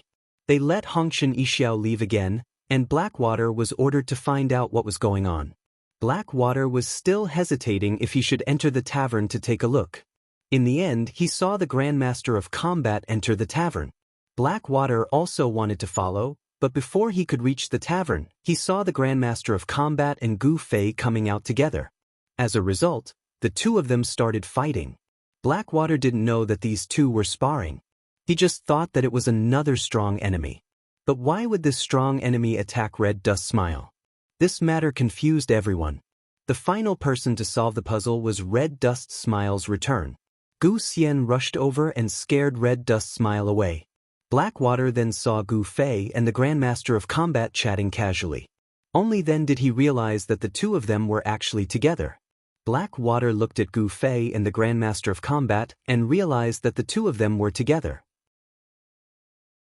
That expert Grandmaster of Combat is a friend of 1,000 Miles. Blackwater quickly spread the news to everyone. Everyone who received the news looked at the Encyclopedia of Economics subconsciously. Isn't this person here? What kind of expert fighter friend was he? I remember. Doesn't he look like Qianli? Sword Demon suddenly realized and asked Blackwater. Now that you mention it, he does, Blackwater said. I know him. He's Qianli's cousin. Sword Demon said. Cousin? Everyone was confused. After a while, Unscathed in Battle mumbled. Qianli didn't need his friend's help this time. He brought his family? At the same time, Blackwater saw Gu Xian didn't attack Hongshan Yixiao at all. However, he still disappeared in white light. Obviously, he was teleported. Just when he told everyone the bad news, everyone saw Hongshan Yixiao resurrected for the third time in the Priest Academy. It didn't take Hongshan Yixiao a few seconds to teleport to the wanted mission office. He turned around and returned to the Priest Academy, which was faster than Blackwater's news. Everyone didn't understand why he suddenly died after teleporting. However, they finally understood the situation. After Han family young master gave the order to kill Yi Xiaowu, the impatient Yutian Shenming killed him within a few steps after Yi Xiaowu left the Priest Academy. Although there were many twists and turns, Yi Xiaowu finally walked the path in Han family young master's heart. Before this, Yi Xiaowu was killed 3 times in a row. It was really an unexpected gain. Although Shifeng knew that this person's threat didn't come from his level or equipment, the fact that he was able to trample on him like this was still a very satisfying thing to do. It was no wonder why Imperial Divine Cry was so happy. While Han family young master and the others were preparing, Blackwater mingled with the onlookers in the White Foam Tavern. He witnessed the veterans being surrounded and fined by the system guards. Meanwhile, Han family young master and the others waited for half an hour. If Blackwater didn't tell them the situation, they would have thought that something went wrong again. Then, the battle between the veterans and Gu Fei and Gu Xian broke out. Blackwater made an even more intense live text broadcast. 5 archers and 2 thieves are coming to the Priest Academy from the White Foam Street. Yes, this is the way.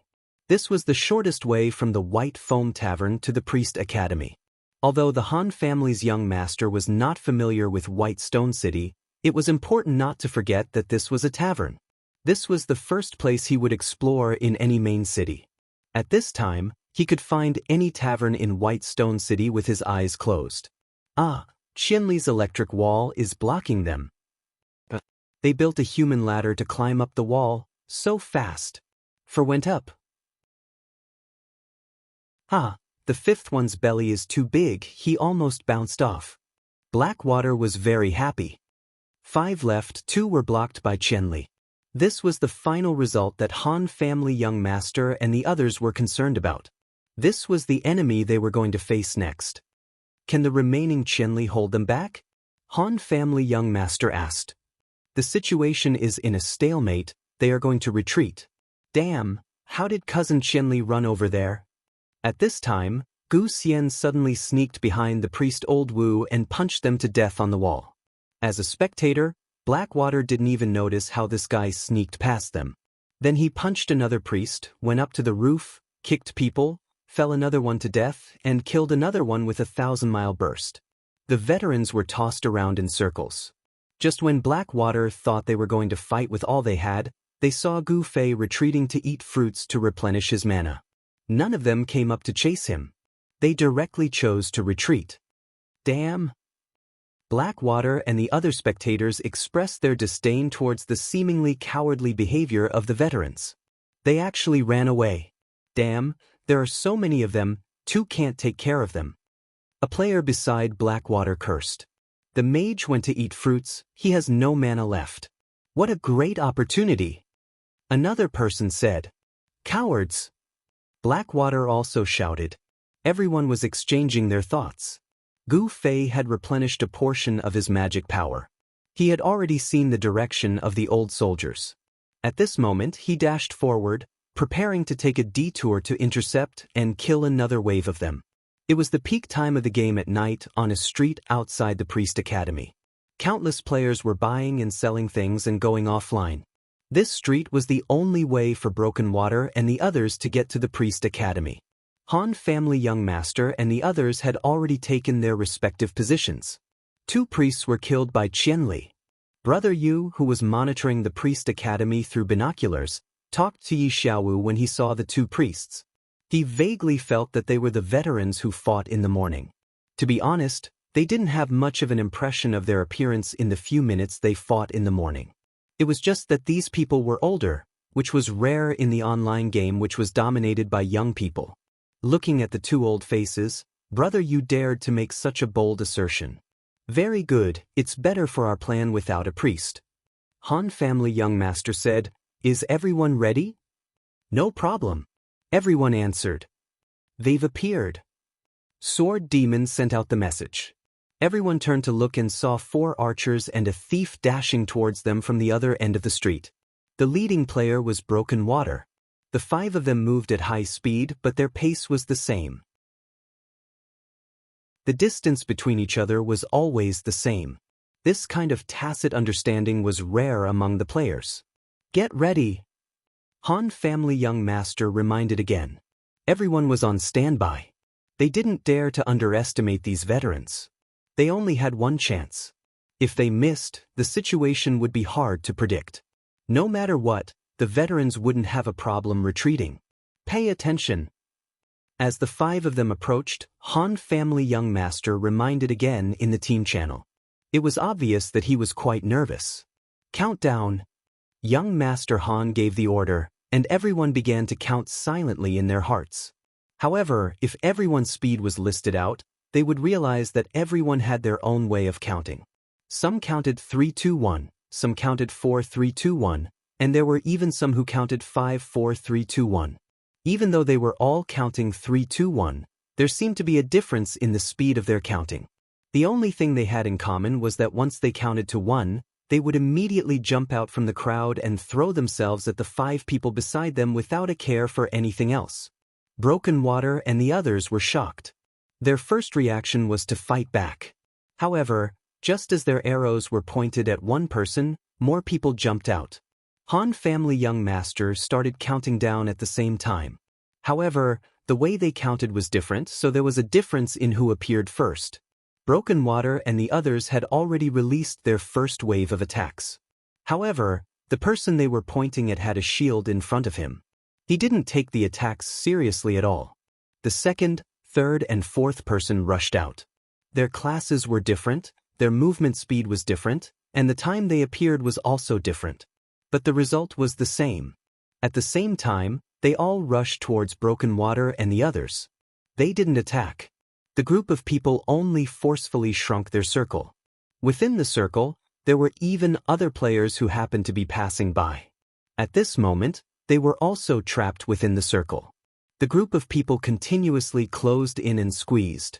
Broken Water and the others counterattacked, but they ignored them. They only opened their arms and formed a circle that no one could leave and no one could enter. Break through at all costs. Broken Arrow, who had some experience in the game, suddenly realized what these people were trying to do. Unfortunately, it was too late. The Han family's young master and the others didn't even need to open their arms. They stood shoulder to shoulder in a circle. In the center of the circle were Broken Arrow's group of 5 and 2 passing players. The 2 of them were dumbstruck. They had no idea what was going on. Without hesitation, everyone's weapons were already flying towards the 5 people in the circle. A rogue encirclement, a compressed space, no dodging, no technique, only attack and be attacked. They were at a disadvantage in terms of numbers, equipment, and no cleric. If they fought recklessly, the chance of winning was 0. Even Broken Water, who had some gaming experience, couldn't think of a plan at this moment. He could only die unwillingly under the chaotic attacks of the group of people. The 5 people turned into white light one after another, but the group of people still stood in the same place without moving. It was really too exciting. The archers of the veterans had the greatest power. They had the ability to kill and move. The experts who had faced them face to face knew how scary these people were. They didn't expect to be wiped out by them in one go. Although they had more people and better equipment, in their hearts, they felt that they had completed a victory against a stronger opponent. After a while, someone finally said, "We did it." The group of people high-fived each other in celebration. The other 2 dumbfounded players in the circle gradually came back to their senses. They couldn't believe that such a fierce battle had just happened right next to them, and the 2 of them were actually unharmed. Looking at the group of people with rough fighting style celebrating their victory, the 2 suddenly felt their legs go soft and fell to the ground together. The next wave should be here soon. Unscathed in battle rubbed his palms together, full of confidence. Before this, he was still very nervous. Who knew that victory would be so easy? He couldn't help but feel high-spirited again.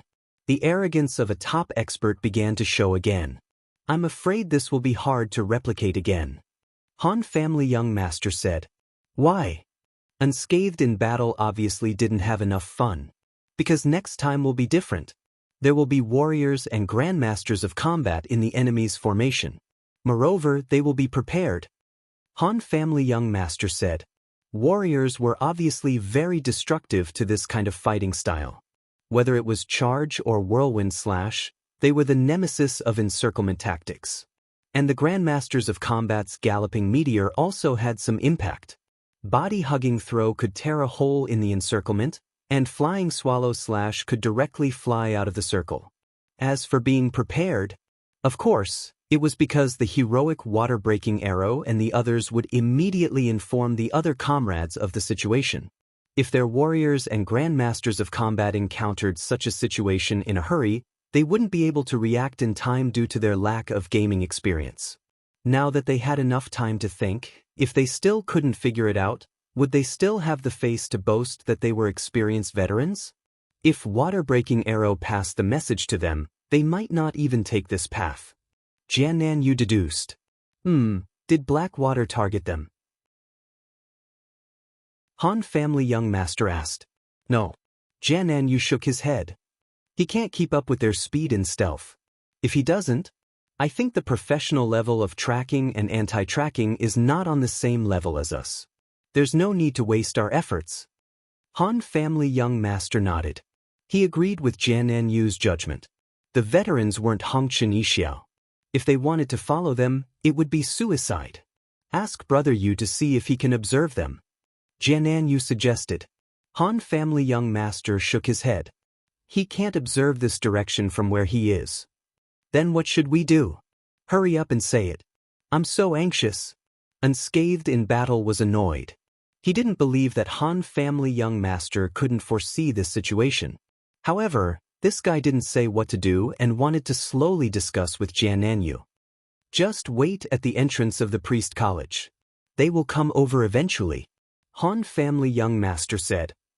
How are we going to fight? Unscathed in battle asked. There's no need to fight. Let's just watch the show. Han family young master said. What show? Do you think Qianli will let them go and not chase after them? Han family young master said. With Qianli's speed, he can probably go in front of them and intercept them again. How could he let go of such a chance? Han family young master said. I estimated that Qianli will eat some fruits to recover his mana. After that, he will need to take a longer route. With his speed, he should be able to intercept them. It should be near the entrance of the priest college. We will ambush there and cooperate with Qianli to attack. Han family young master finally said. Will Qianli be willing? Unscathed in battle said. It's not up to him. Why? Didn't you notice that I said that in the mercenary channel? You idiot! Chapter 634. There was nothing Gu Fei could do at that moment. The Han family young master had indeed shouted those words in the channel, which was equivalent to a notice to Gu Fei. No matter how reluctant Gu Fei was, he had to help if the two sides were to fight. He could not just stand by and watch, right? Therefore, this was another bold speculation made by the Han family young master based on Gu Fei's personality. Other than unscathed in battle, no one asked any questions. Everyone immediately turned around and rushed back to the entrance of the priest academy. They knew that if they got too close, they might be seen by Yi Xiaowu and the others who were standing at the entrance. Therefore, when they were close enough, they found their own positions and pretended to blend in. In such a crowded place, this was extremely easy to do. They did not have to wait long. Although the second team had fought against Gu Fei and Gu Xian for a period of time, it was only a matter of seconds. The two teams could be said to have arrived one after the other. However, the second team could not match the speed of the first team, which was why they were so far behind. This was especially so when they received information about the water-breaking arrow on the way. Knowing that the opponent would have such a despicable ambush, the second team became even more cautious. Not only did they change their route, but they were also even more vigilant along the way. With their professionalism, there was really no one who could approach them with ulterior motives. Thus, the journey was peaceful. At that moment, the gate of the priest academy was right in front of them. They could already see Yi Xiaowu, Old Wu, and Little Chen behind the gate. The Han family young master and the others also saw them. They held their breaths and waited for them to approach before taking action. At the same time, they looked around, wondering when Gu Fei would appear. However, the team suddenly stopped in their tracks and began to look around at a certain part of the street. Sniper God looked left, right, up, down, front, back, and forth. The team stopped there and quietly waited for him to look around. When Sniper God glanced at a certain spot, he saw a figure suddenly retreat behind a wall. Over there! Sniper God signaled with his finger. One of the thieves in the team immediately entered stealth and moved in that direction. The sudden halt of this group of people was already suspicious. Now that he saw that they were heading in the same direction, the Han family young master suddenly had an idea. He quickly sent a message to Yutian Shenming, "Move quickly, they've found you." I know. Yutian Shenming wasn't dumb. When he had been peeking around the corner, he had seen Sniper God's gaze sweep past him. As expected of a sniper expert, they were now at the coordinates where Yi Xiaowu had been killed. The man looked around, and his eyes were all focused on the best spots for archers in the game to snipe. Yutian Shenming's position was one of them.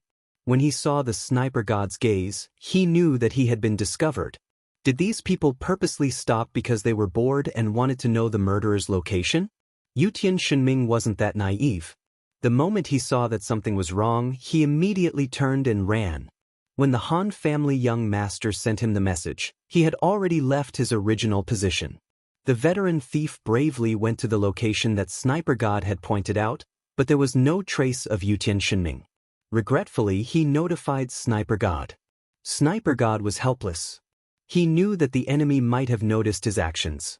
Stopping at the same time might have caused too much of a commotion. However, there was nothing he could do about it. Sniper God knew that if the other party was able to set up such a perfect ambush, there would definitely be spies around. Even if the others continued to walk while he stayed behind to scout, he would not be able to escape their eyes. Especially since he was an archer and was much stronger than his comrades, the enemy might keep an eye on him. Sniper God accidentally became a little narcissistic. The team had no choice but to move forward to pick up Yi Xiaowu and the other two. With every step closer to the resurrection point, these people knew that they were getting closer to danger. This was the path they had to take. The success rate of setting up an ambush here was 100%. The Han family young master and his team knew this, as did the veterans. Sniper God's team, especially after learning from Water-Breaking Arrow about the Han family young master's encirclement method, made the necessary adjustments. Their team was spread out. There were only 10 of them, but they occupied multiple coordinates. With such a spread-out formation, it was impossible for young Master Han and the others to surround them in one go with the same amount of manpower. The veterans did not expect the skills of warriors and grandmasters of combat to be effective against such a shameless encirclement. However, their method of dispersing the team effectively prevented them from being wiped out at the same time. "TSK, I didn't expect them to do this," sighed the Han family young master. "Let's take them down one by one," suggested Unscathed in Battle. "Take them down one by one. Look at where they're scattered. The entire street is within their perimeter." Ha! The Han family's young master even laughed for no reason. "What are you laughing at?" Unscathed in Battle was confused. "Because I realize that you'll be the first to be discovered and taken down one by one. If you know what's good for you, hurry up and change your position. Stop pretending to be a salesman," said Han family young master. Zhan Wushang had learned this from Jian Nan and the others. He had set up a stall by the side of the road and pretended to be a peddler. At that moment, he looked up. Indeed, someone from the Sniper God team had walked past the stall. When he slipped in front of him, how could he expect them not to recognize his common face? Zhan Wushang didn't harbor such hopes, because he felt that he was handsome and had an extraordinary aura. No matter who it was, they would definitely have a photographic memory. It was impossible for them to not recognize his aura that he couldn't hide even if they walked past him. Without any hesitation, he packed up the stall on the ground and returned to his original spot. "Jian Nanu, the three of you be careful too." The Han family young master continued to remind them. He knew exactly where everyone in the team was putting on an act. Jian Nan, Huorini, and Dao Xiangmu were extremely daring. They pretended to be passers-by and wanted to pass through the formation of the Sniper God's team and walk behind them. Han family young master saw that the three of them had changed their clothes and masks, but he wasn't sure if they wouldn't recognize them. Who knew if these soldiers had some kind of unique ability to read people? However, before Jian Nanyo's bold attempt could be tested, a black shadow suddenly flashed on the rooftop by the street. A fellow wearing a robe flew down with the wind blowing against him. The tip of his sword was pointed at the veteran who was walking along the street. Unscathed in Battle was pleasantly surprised. Gu Fei had appeared at the right time. "I don't have to teleport anymore, right?" The veteran's reflexes were quite sharp. When he noticed that the light above his head was different, he knew that someone had descended to attack him. As he raised his head, he retreated. However, a numb feeling spread throughout his body. A repulsive force pushed him forward uncontrollably. Just as he was about to fly up, he was slashed in the back. His health in the game dropped to the bottom. The poor veteran didn't even have the time to turn around before he was sent to the revival point. "It's teleportation again." The veterans were extremely resentful towards this surreal skill. "Can't you be more professional when you're jumping from the rooftop to ambush us? You even had to teleport halfway through your jump to appear behind your opponent. Who could dodge that?" The above process sounded simple, but Gu Fei's jump, his teleportation during the jump, his landing position, his thunder palm, and his follow-up sword were all executed with unparalleled precision. The surreal concept of teleportation had now been successfully integrated into Gu Fei's kung fu. PK. The players on the street were in chaos when they saw that someone had been slashed to death. Especially when they saw that the killer was a mage, the players couldn't wait to avoid him. With a few AoE spells from this class, whoever was accidentally killed would have no way to explain it. Of course, there were players who were passionate about PK and those who were passionate about watching the show. However, there were also quite a number of players who hated these people who caused trouble on the streets. Attacks in the parallel world were not immune to damage, regardless of whether they were from the same party or the same mercenary group. It was fine for PK in the wild, where they could do whatever they wanted. However, in the main city, there were players everywhere. During PK, innocent passers-by would often be involved. Mage's AoE spells, Warrior's Whirlwind Slash, Charge, and Archer's Arrows were the most unpopular skills for PK in the city. This was especially true in crowded areas. Suddenly, there would be some PK, which would annoy many players to death. The resurrection point was such a place. There was a large flow of people here, and many merchants were stationed there. However, it was also a high PK area. If you were being chased, you would have to run to the resurrection point, right? If you killed someone, you would have to wait for them at the resurrection point, right? Therefore, not only was PK common in this area, but it was also common for large-scale PK. Mages, warriors, and archers were the three most unpopular PK classes in this area. The skills of these three classes were blind, especially the mages and archers. Their skills were like spilled water. If the target dodged it, the passers-by would be hit in the head. Wasn't that just an injustice? Therefore, when someone saw a PK between the mages and shouted, the scene immediately became chaotic. The players packed up their stalls, ran away, east went east, west went west. In short, they all wanted to get as far away from Gu Fei as possible. This was the culture of the area. In places like taverns where there was gossip, once there was a fight, there would be a crowd of onlookers. At the resurrection point, as soon as there was a fight, people would flee in disgust. Of course, there were onlookers too, and they would all squeeze into the resurrection point. It was safe there and there was a good show to watch. The veterans had just stepped onto the path of PvP in the game, so they didn't know much. The sudden chaos made them want to evacuate the players. Yi Xiaowu, Old Wu, and Little Dong, who were standing at the entrance of the resurrection point, were instantly surrounded by rows of onlookers. The players in the resurrection point could not come into contact with each other, so naturally, they could not collide with each other. Although the three of them were weak classes, they could not be pushed away. The onlookers were envious of the three of them. "Brother, you're so fast. This is a good spot. Squat down. The one in front, squat down. Don't you know the rules?" Seeing that the three of them did not move for a long time, a veteran onlooker at the back started shouting. The three of them turned around in confusion. After confirming that they were being talked about, they looked at the people in the same row as them. Some were squatting, some were already sitting on the ground, and some had even taken out their snacks, eating while chatting happily with the unfamiliar players around them. It was always so easy to gossip. Although Yi Xiaowu was the chief planner of the game, he did not really understand the mental life of the players in the game. If it was any other time, he would find this scene quite interesting, but he was not in the mood at that moment. Due to the loud scolding from the players behind them, the three of them had no choice but to squat down. Comrade Little Chen showed great adaptability to the environment. He took out a bag of melon seeds from his pocket and handed it to the two of them. "Where did you buy it?" Old Wu asked curiously. "I saw someone selling it on the street in the afternoon. It was very cheap, so I bought some out of curiosity," Little Chen said. Old Wu grabbed a few and ate them. He shook his head and said, "It's not good." As a cookhouse soldier, he was still a little picky about his food. The melon seeds are still the best from Second Exchange Street. Someone at the side pointed out.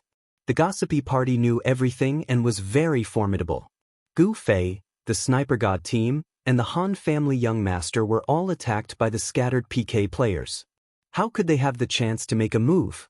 However, everyone was staring at the target in front of them. Their weapons were already ready. They were just waiting for the players to scatter and then attack. Gu Fei was also very cunning.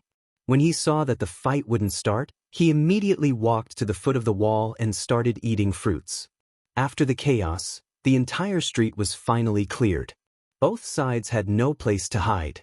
The entire street was so clean that one could see the dust that was blown by the wind. "Yutian, can you find the Priest Academy?" Han family young master asked. "No problem." Yutian Shenming replied confidently. Han family young master heard this answer and knew that there was no hope. If there was no problem, the time should have been long ago. Who knew which street they were on now? "Sai, didn't you guys say that you don't need help?" Gu Fei had just met the Han family young master, so he naturally had to greet them. Jianan Yu and the others only smiled and did not reply. Han family young master was obviously very merciless. "Who's helping you?"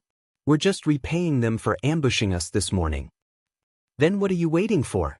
Let's begin." Sniper God shouted. The veterans all pulled their bows, and arrows flew everywhere. The spectators at the revival point felt that the seats at the revival point were really worth it. Were these guys purposely causing trouble? Regardless of the class, they were using bows.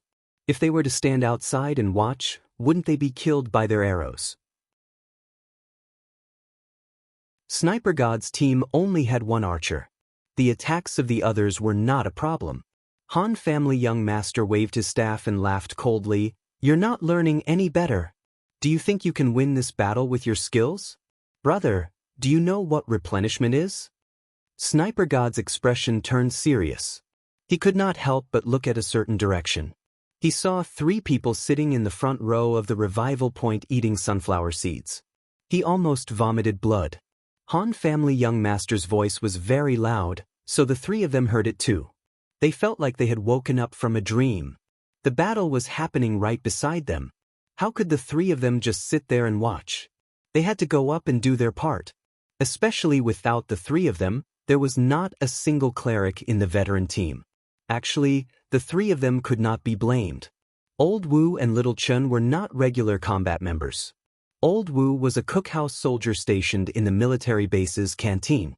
Did he have to carry a pot with him during combat missions? It was obvious that he would not bring such a burden with him. Little Chun was the same. During some large-scale battles or drills, he would occasionally follow the team to perform some emergency care. For some special missions, he wouldn't bring a medic with him. Sniper God and the others knew how to perform simple bandaging and nursing on their own. Therefore, the 2 of them did not have any sense of cooperation. Yi Xiaowu, on the other hand, was already numb after dying 4 times in a row. He was so focused on waiting for his comrades to rescue him that he did not realize that he should step forward to provide assistance. Looking at Sniper God and the others, he was still thinking, I'll be rescued in a few dozen meters. It was as if he was tied up at the revival point and could not get out unless someone came to release him. It was only when Han family young master shouted that the 3 of them finally reacted. They hurriedly pulled out their staffs and rushed out of the revival point to provide assistance. This was not a big deal. The moment the 3 of them took a few steps forward, there was a commotion among the spectators behind them. However, these spectators were of a higher quality than those in the tavern. Moreover, the battle had just begun, so they didn't have the time to immerse themselves in it. As a result, they didn't have any inclinations. The 3 clerics in front of them had only taken a few steps when 2 thieves appeared behind 2 of them. The large group of spectators didn't make a sound. Sniper God and the others shouted a reminder, but it was too late. The bandits who suddenly appeared behind them were naturally Sword Demon and Blackwater. Blackwater did not dare to follow Sniper God and the others, so he rushed over from another direction. As a bandit, he was faster than them. Although he took a longer detour, he returned to his position earlier. He and Sword Demon had been sneaking outside the Priest Academy. As soon as the 3 clerics came out, the 2 of them went up and stabbed them in the back. Now that they had mastered the tricks they needed to fight against the veterans, they could only be described in one word: rascals. The 2 clerics reacted immediately after being stabbed and turned around to throw punches and kicks. Sword Demon and Blackwater did not care about that. One was punched in the nose, and the other was slashed in the neck. They pretended nothing had happened and continued stabbing. The 2 clerics also wanted to dodge the attacks, but Sword Demon and Blackwater's disregard for their own life and death was too unreasonable. Even if ordinary people used this method, they would only use it when they were in extreme danger and had no choice but to die together. It was not like the players in the game who did not care about their lives from beginning to end. The 2 clerics kept dodging, but they could not avoid it completely. They were stabbed one after another, and they were almost finished in 2 or 3 moves. During this process, Yi Xiaowu wanted to heal himself, but just as he raised his staff and before he could chant, an arrow came from the west and he returned to the resurrection point. Spells could not be released in the resurrection point, not to mention that Yi Xiaowu had been thrown behind a large group of onlookers when he resurrected. He could not even see what was happening outside. While he was feeling anxious, Old Wu and Little Chun accompanied him. Han family young master squinted at the 3 clerics being sent back to the camp. He turned around and smiled. Did you see the content? In this confrontation, we're not competing in tactics or techniques, we're competing in supplies. Do you know how Yuan Shao was defeated in the Battle of Guandu? I'm sorry, but your rations have been cut off.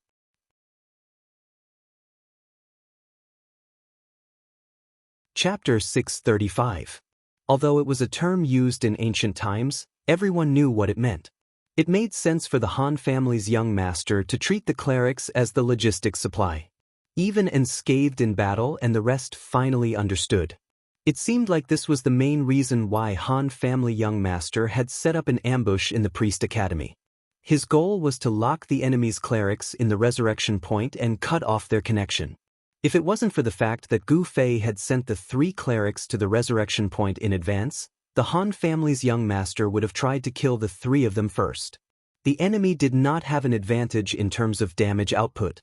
Having 3 excellent clerics meant that they were undefeatable. Sniper God and the others had also witnessed the way Sword Ghost and Blackwater had brutally killed Old Wu and Little Chin. So far, other than the few people Gu Fei and Gu Xian had killed, the rest of the people had died in the same cruel way.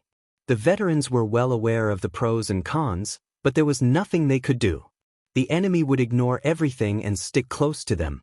If this was in real life, they might be able to patiently dodge the attacks and exhaust the enemy's stamina. However, in the game, the only thing they could do was slowly exhaust their own HP. Therefore, the veterans could not think of any other way to avoid this method other than running away. Even Gu Fei sympathized with them. Gu Fei was not afraid of this method because of his insane damage output. If Gu Fei did not use his spells to slowly kill the enemy with the support of the clerics, it would be impossible for him to kill the enemy. With the support of the clerics, Gu Fei was not the only one who had thought of this. Sniper God and the rest had also realized the crux of the battle.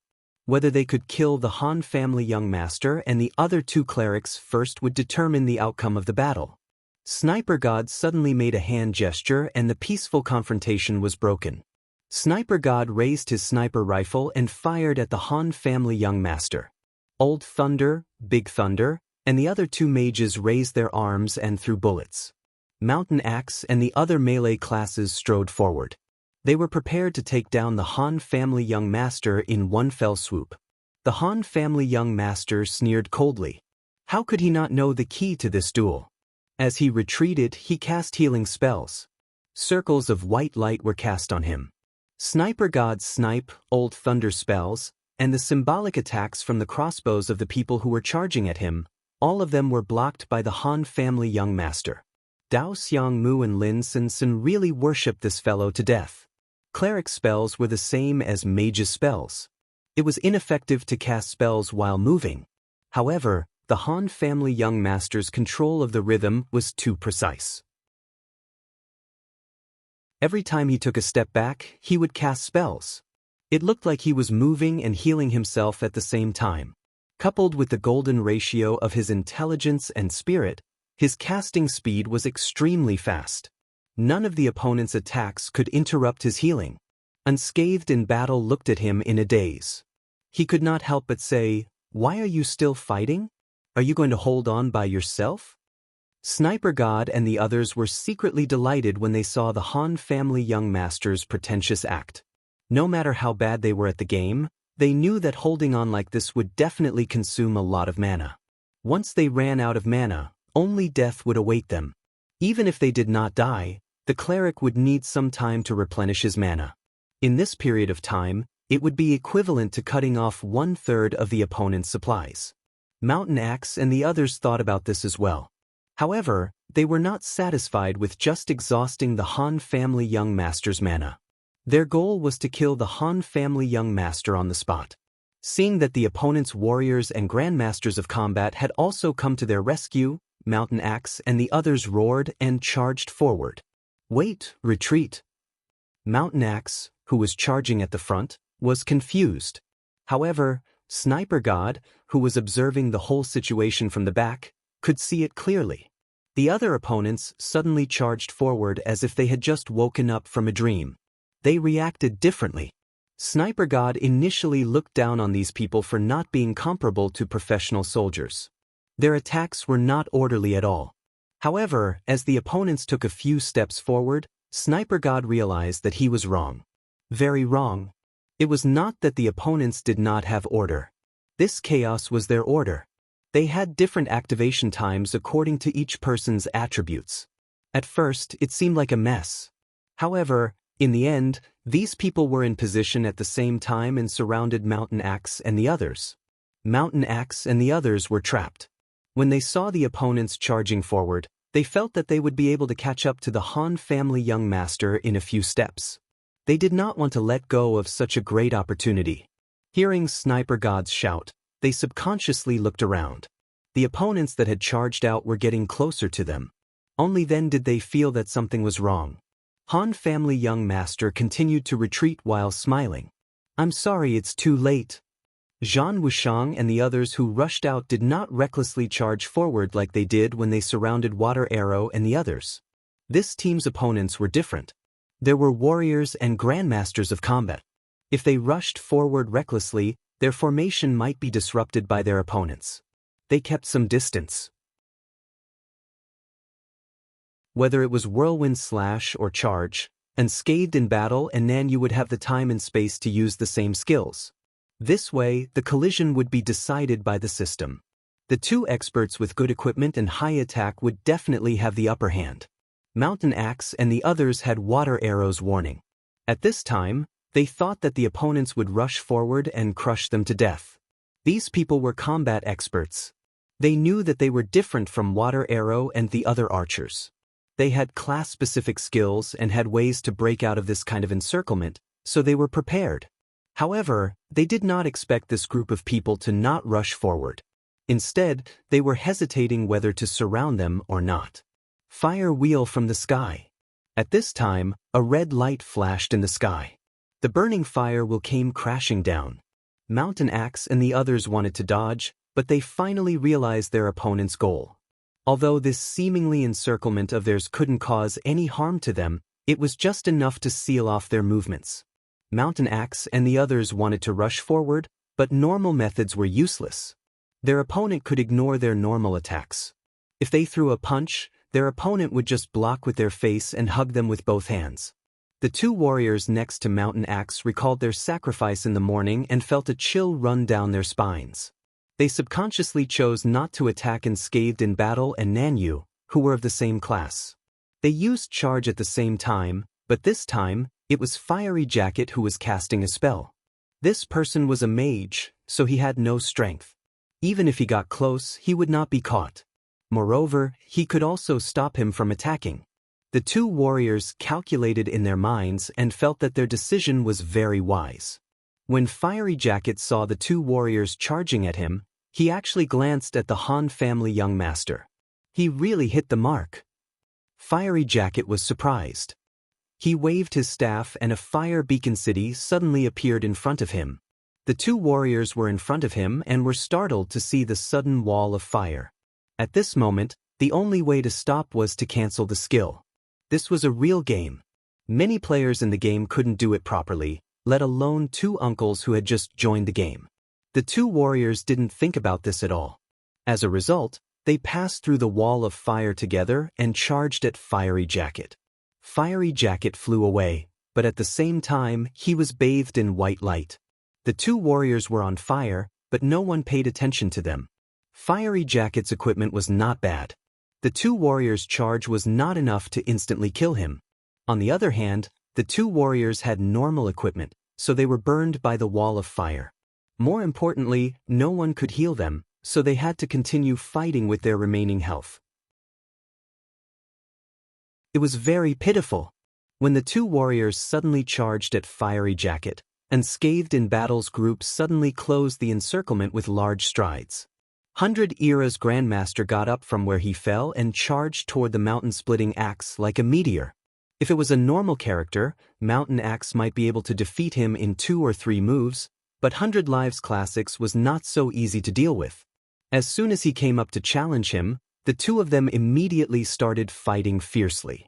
Although Gu Xian left a deep psychological scar in Mountain Axe's heart, as a professional soldier, his mental fortitude was strong.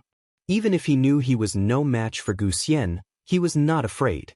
It was just that his previous confidence was gone, and he fought more carefully. The other Grandmaster of Combat became the focus of Unscathed in Battle's group. As expected, the Grandmaster of Combat skill was also very effective in breaking encirclement. When a group of people went up, one of them was immediately thrown away. Unfortunately, there were 6 people on this side: Unscathed in Battle, Kennen Yuki, Brother Yu, Unrivaled Lucky Star, Inakagami, and Lin Sensen. If one person was surrounded, there would be a substitute. When one person was thrown away, another would replace him. The pitiful Grandmaster of Combat was unable to escape. He wanted to use Flying Swallow Slash to jump out of the encirclement, but as soon as he jumped, the encirclement of the experts changed. In the end, it was like jumping out of a computer room, jumping from one grid to another, followed by a series of punches and kicks. It was very depressing. Grandmasters of Combat were not a class with high health. After throwing a few people and jumping a few circles, he tragically became the first person to die. Other than these 2 warriors and 2 Grandmasters of Combat, there was also a thief and 2 knights who rushed over to capture Han family young master. They were not idle either. Their opponent was the most terrifying Gu Fei.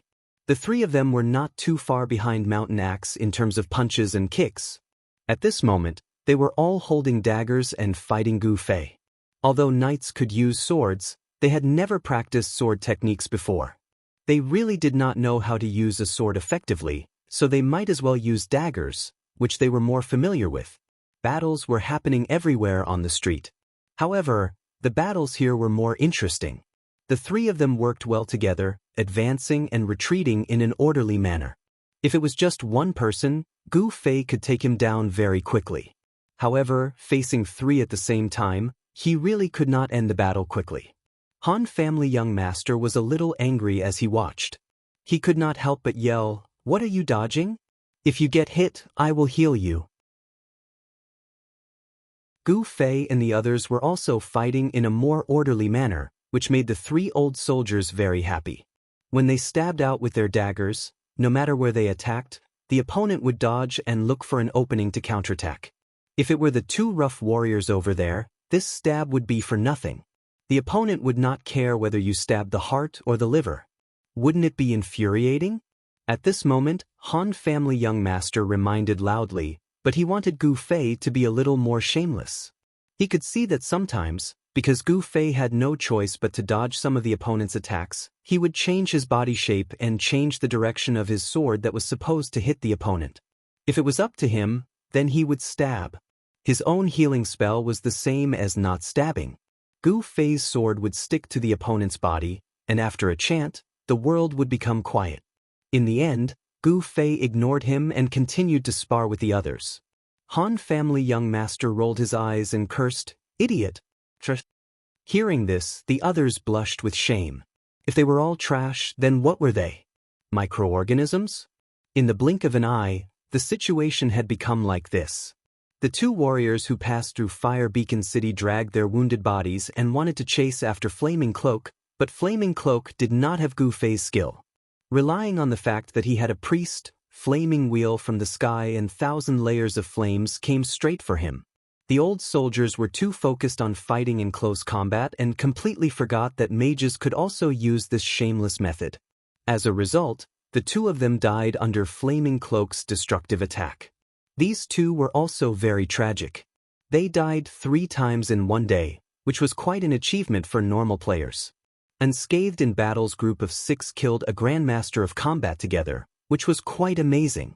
At this moment, they saw that the 100-era strategist didn't need their help against the mountain-splitting axe. Although Gu Fei was fighting 1 against 3, he wasn't at a disadvantage. This person had just been scolded by the Han family's young master as an idiot trash, so it was very likely that his emotions were unstable.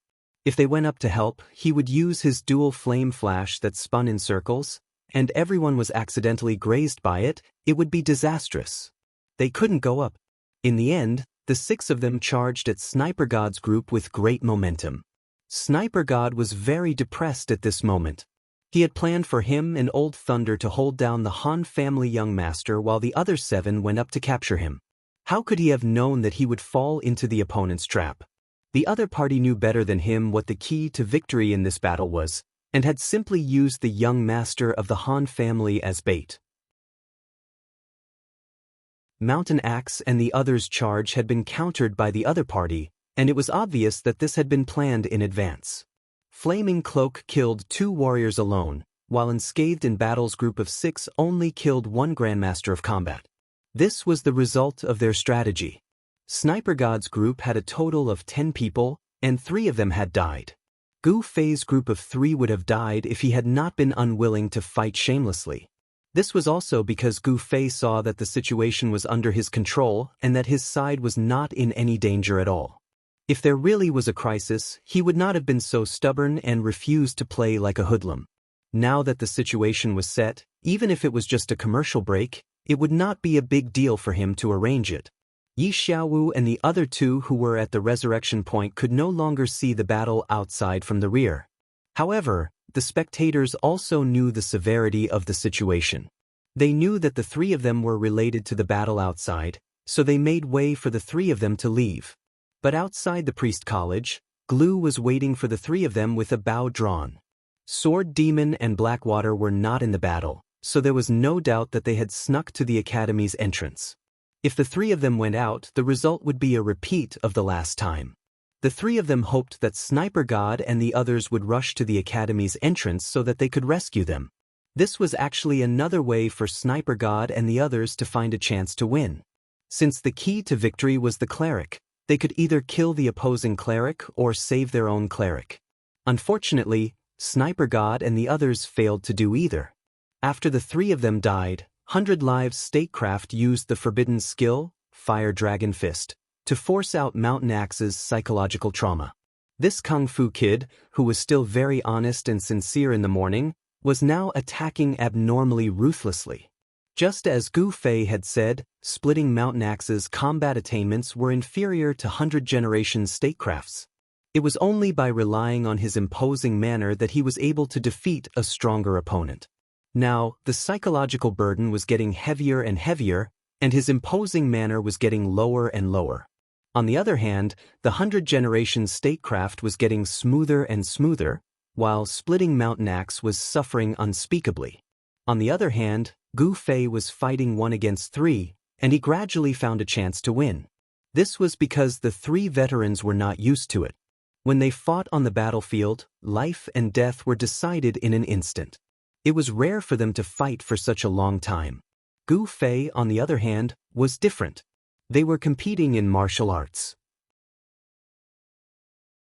Because they didn't use any killing moves, and because the purpose of the competition was to learn from each other, they weren't in a hurry to decide the winner. They would exchange punches and kicks, and it was common for them to suddenly stop to chat. When they were tired, they would stop to drink tea and eat some snacks. After resting enough, they would continue. In this way, as long as there was no problem with their physical strength, it was possible for them to fight for a whole day. This different situation led to the current situation. The 3 of them were shouting and fighting, but after so long, they could not even touch the opponent's side. This was something they had never heard of before. As they fought, their emotions gradually became unstable. Their emotions affected their judgment, and some of their attacks were slightly off. In the eyes of an expert like Gu Fei, it was a loophole. He took advantage of this loophole and swung his sword. When the enemy was hit, chanting would follow. Fire, lightning, and everything else that could be used would be used to kill one enemy. Sniper God and Old Thunder were all long-range attackers, while Unscathed in Battle and the others were all short-range attackers. They had the ability to kite around, but the other side had clerics to support them, so it was a waste of time. Sniper God already had the intention to retreat. He ordered 2 people to attack Gu Fei and 100 Realms Jingluan, hoping to save his brothers. In the end, their intentions were seen through.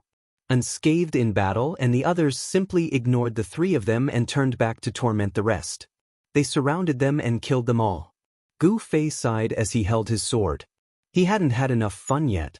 Sniper God saw that this was a huge defeat, and there was nothing left for the 3 of them to do. Water-breaking Arrow received the message and suggested that they retreat. The 3 of them had no choice but to leave.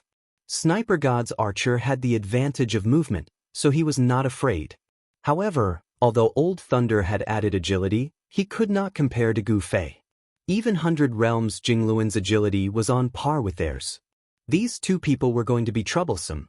However, Sniper God knew that Water-Breaking Arrow and the others had already rushed over from the revival point. As long as he joined up with their group, covering their retreat should not be a problem. Sniper God ran with the two sorcerers, and unscathed in battle, and the others had already given up on chasing them. Gu Fei, on the other hand, did not move. He did not have much resentment for the veterans. Chasing them from the tavern was enough, so he did not want to keep chasing them. 100 Realms Jingluan was the only one who jumped out to chase them. After a few steps, he turned around and saw that he was the only one who had moved. He was confused and immediately stopped.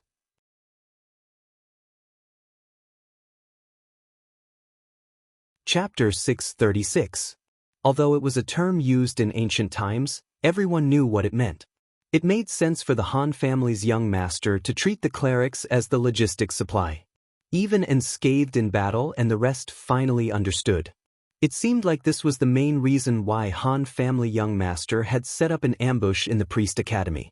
His goal was to lock the enemy's clerics in the resurrection point and cut off their connection. If Gu Fei had not sent the 3 clerics to the resurrection point in advance, Han family young master would have tried to kill the 3 of them at all costs. The enemy did not have an advantage in terms of damage output.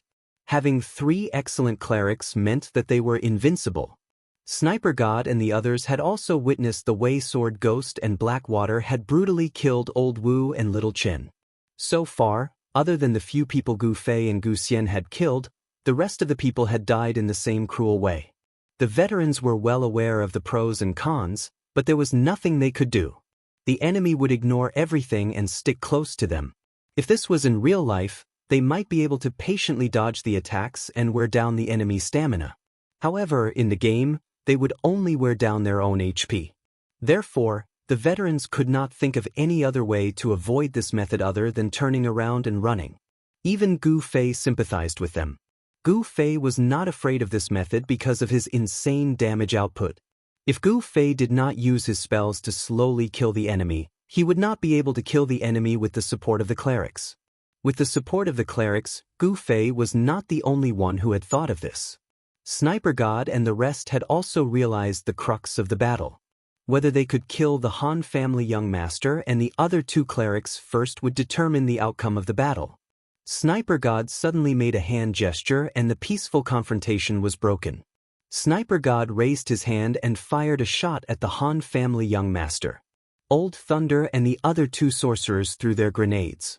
Mountain Axe and the rest of the melee classes strode forward. They were prepared to take down the Han family young master in one fell swoop. The young master of the Han clan laughed coldly. How could he not know where the key to this battle lay?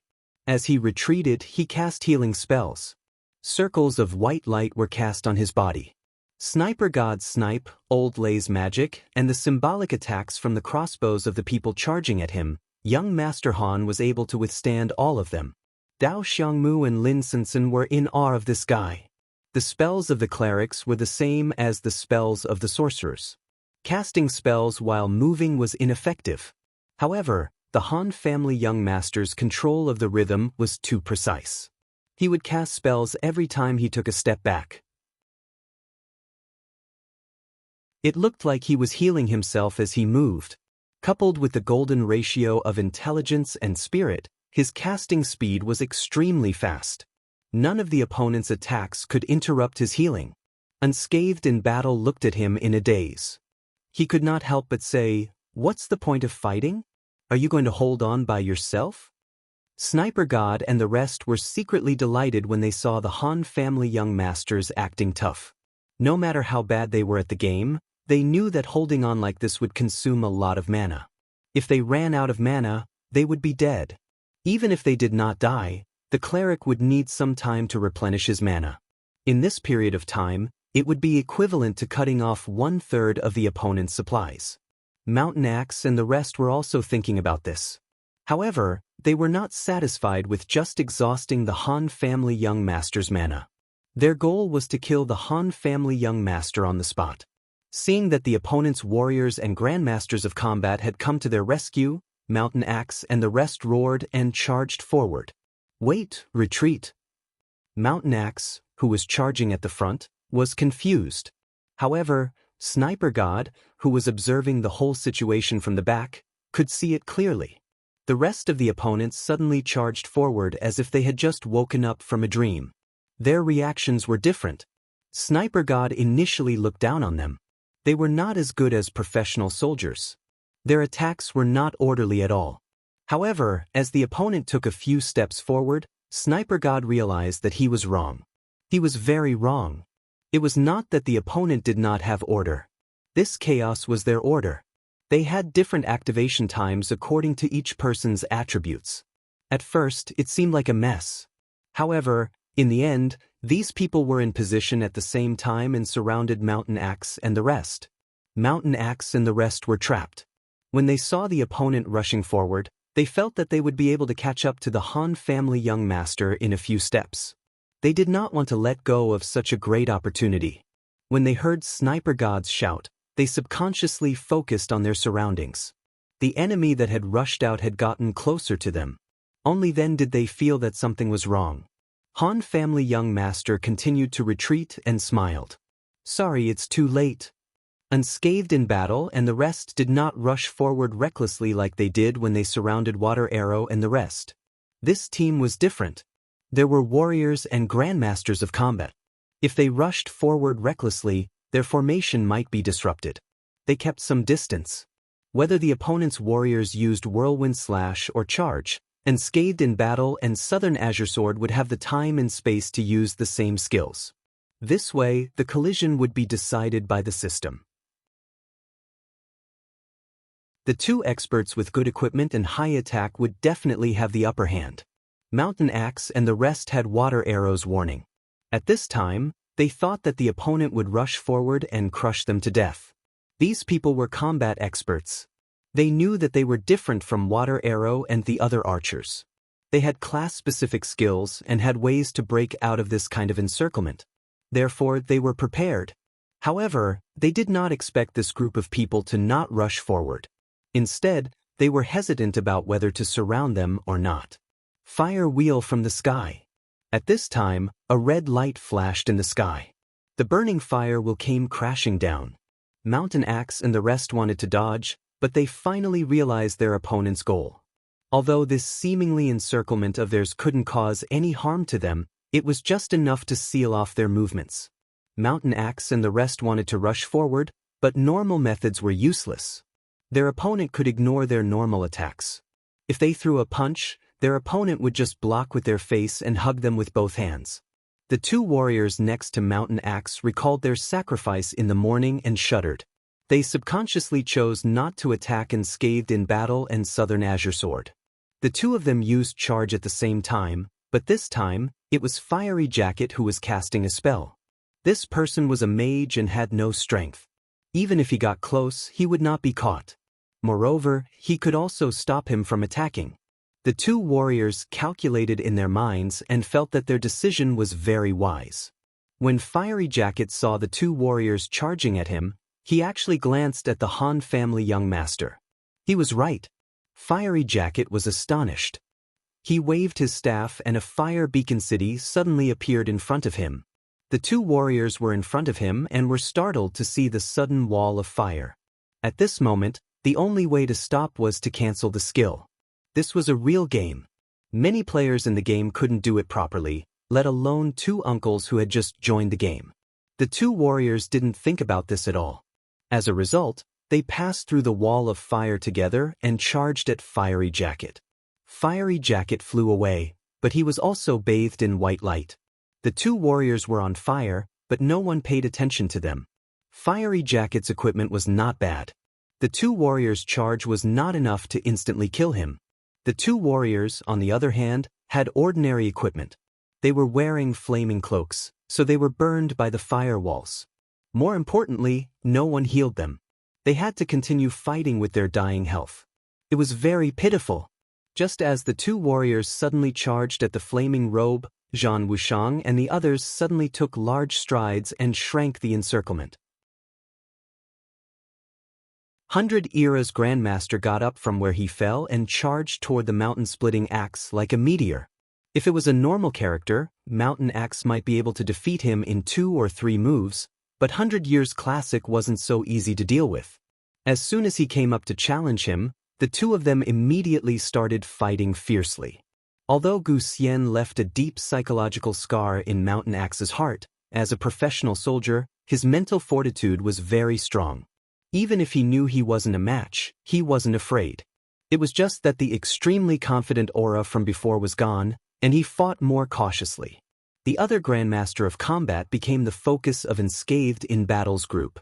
As expected, the Grandmaster of Combat's skill was also very effective in breaking out of encirclement.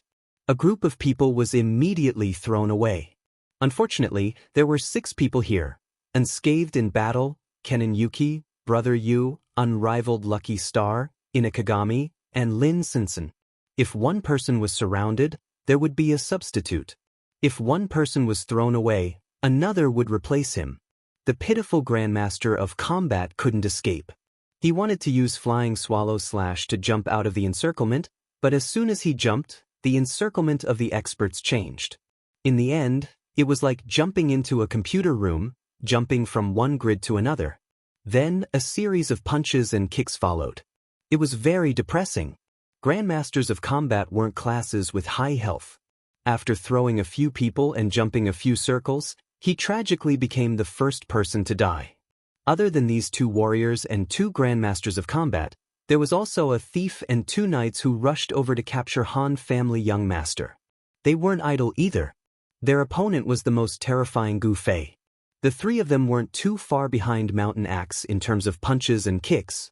At this moment, they were all holding daggers and fighting with Gu Fei. Although knights could use swords, they had never practiced swordsmanship before. They didn't know how to use a sword effectively, so they might as well use daggers, which they were more familiar with. Battles were happening everywhere on the street, but the battles here were more interesting. The 3 of them had good teamwork, advancing and retreating in an orderly manner. If it was just one person, Gu Fei could take him down quickly. However, facing 3 at the same time, he really couldn't end the battle quickly. Han family young master was a little angry as he watched. He couldn't help but yell, "What are you dodging? If you get hit, I'll heal you." Gu Fei and the others were also fighting in a more orderly manner, which made the 3 old soldiers very happy. When they stabbed out with their daggers, no matter where they attacked, the opponent would dodge and look for an opening to counterattack. If it were the 2 rough warriors over there, this stab would be for nothing. The opponent wouldn't care if you stabbed the heart or the liver.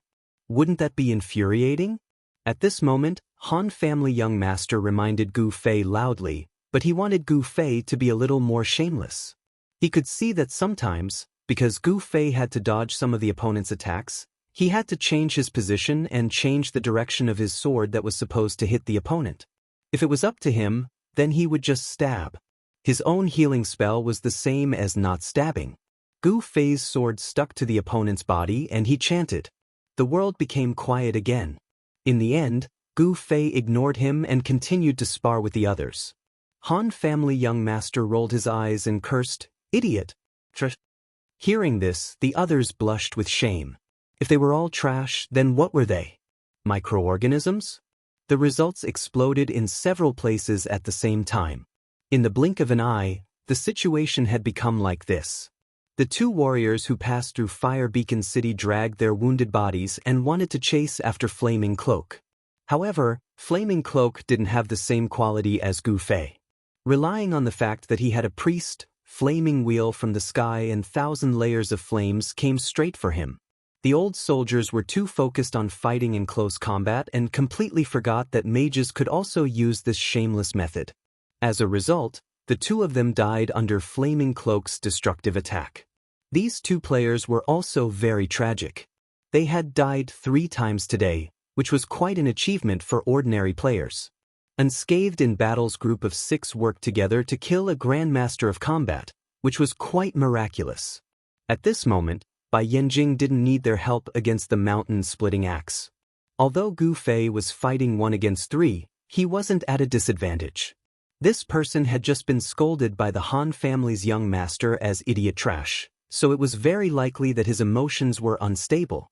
If he were to go up to help, he would burst out with his dual flame flash that was spinning in circles, and everyone was accidentally grazed by it. It would be disastrous. In the end, the 6 of them charged at Sniper God's group with great momentum. Sniper God was very depressed. He had planned for himself and Old Thunder to hold down the Han family young master while the other 7 went up to capture him. How could he have known that he would fall into the opponent's trap? The opponent knew better than him what the outcome of this battle was, so they used the Han family young master as bait. Mountain Axe and the others' attack was countered by the opponent. It was obvious that this was planned beforehand. Flaming Cloak killed 2 warriors alone, while Unscathed in Battle's group of 6 only managed to kill 1 Grandmaster of Combat. This was the result of their strategy. Sniper God's group had a total of 10 people, and 3 of them had already died.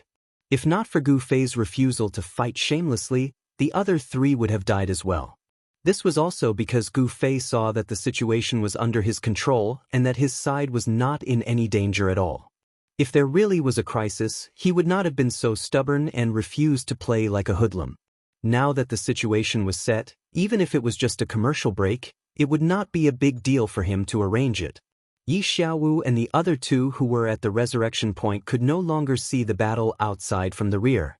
However, the spectators also knew the severity of the situation. They knew that the 3 of them were related to the battle outside, so they made way for the 3 of them to leave. But outside the priest college, Glue was waiting for the 3 of them with a bow drawn. Sword Demon and Blackwater were not in the battle, so there was no doubt that they had snuck to the academy's entrance. The 3 of them would only repeat the previous outcome if they went out. The 3 of them hoped that Sniper God and the others would rush to the academy's entrance so that they could rescue them. This was actually another way for Sniper God and the others to find a way to win. Since the key to victory was the clerics, they had to either kill the opposing clerics or save their own clerics. Unfortunately, Sniper God and the others failed to do either. After the 3 of them died, Split Mountain Axe's psychological trauma was forced out by 100 Lives Statecraft's Fire Dragon Fist. This Kung Fu kid, who was still very honest and sincere in the morning, was now attacking abnormally ruthlessly. Just as Gu Fei had said, Splitting Mountain Axe's combat attainments were inferior to 100 Generation Statecraft's. It was only by relying on his imposing manner that he was able to defeat a stronger opponent. Now, the psychological burden was getting heavier and heavier, and his imposing manner was getting lower and lower. On the other hand, the 100 Generation Statecraft was getting smoother and smoother, while Splitting Mountain Axe was suffering unspeakably. On the other hand, Gu Fei was fighting 1 against 3, and he was gradually gaining the upper hand. This was due to the 3 veterans not being used to it. When they fought on the battlefield, life and death were decided in an instant. It was rare for them to fight for such a long time. Gu Fei, on the other hand, was different. They were competing in martial arts. Because they didn't use any killing moves, and because the purpose was to learn from each other, they wouldn't be in a hurry to decide the winner. They would exchange punches and kicks, and it was common for them to suddenly stop to chat. When they were tired, they would stop to drink tea and eat some snacks. After resting enough, they would continue. In this way, as long as there was no problem with their physical strength, it was possible for them to fight for a whole day. This different situation had led to the current situation. The 3 of them had been shouting and fighting for so long, but they had not even touched the opponent's side. This was unheard of for the 3 of them. As they fought, their emotions gradually became unstable. Their emotions affected their judgment, and some of their attacks were slightly off. In the eyes of an expert like Gu Fei, it was a loophole. He took advantage of this loophole and stabbed it with his sword. When the enemy was hit, chanting would follow. Fire, lightning, and whatever else that could be used would be used to kill one of them. Sniper God and Old Thunder were all long-range attackers, while Unscathed in Battle and the others were all short-range attackers.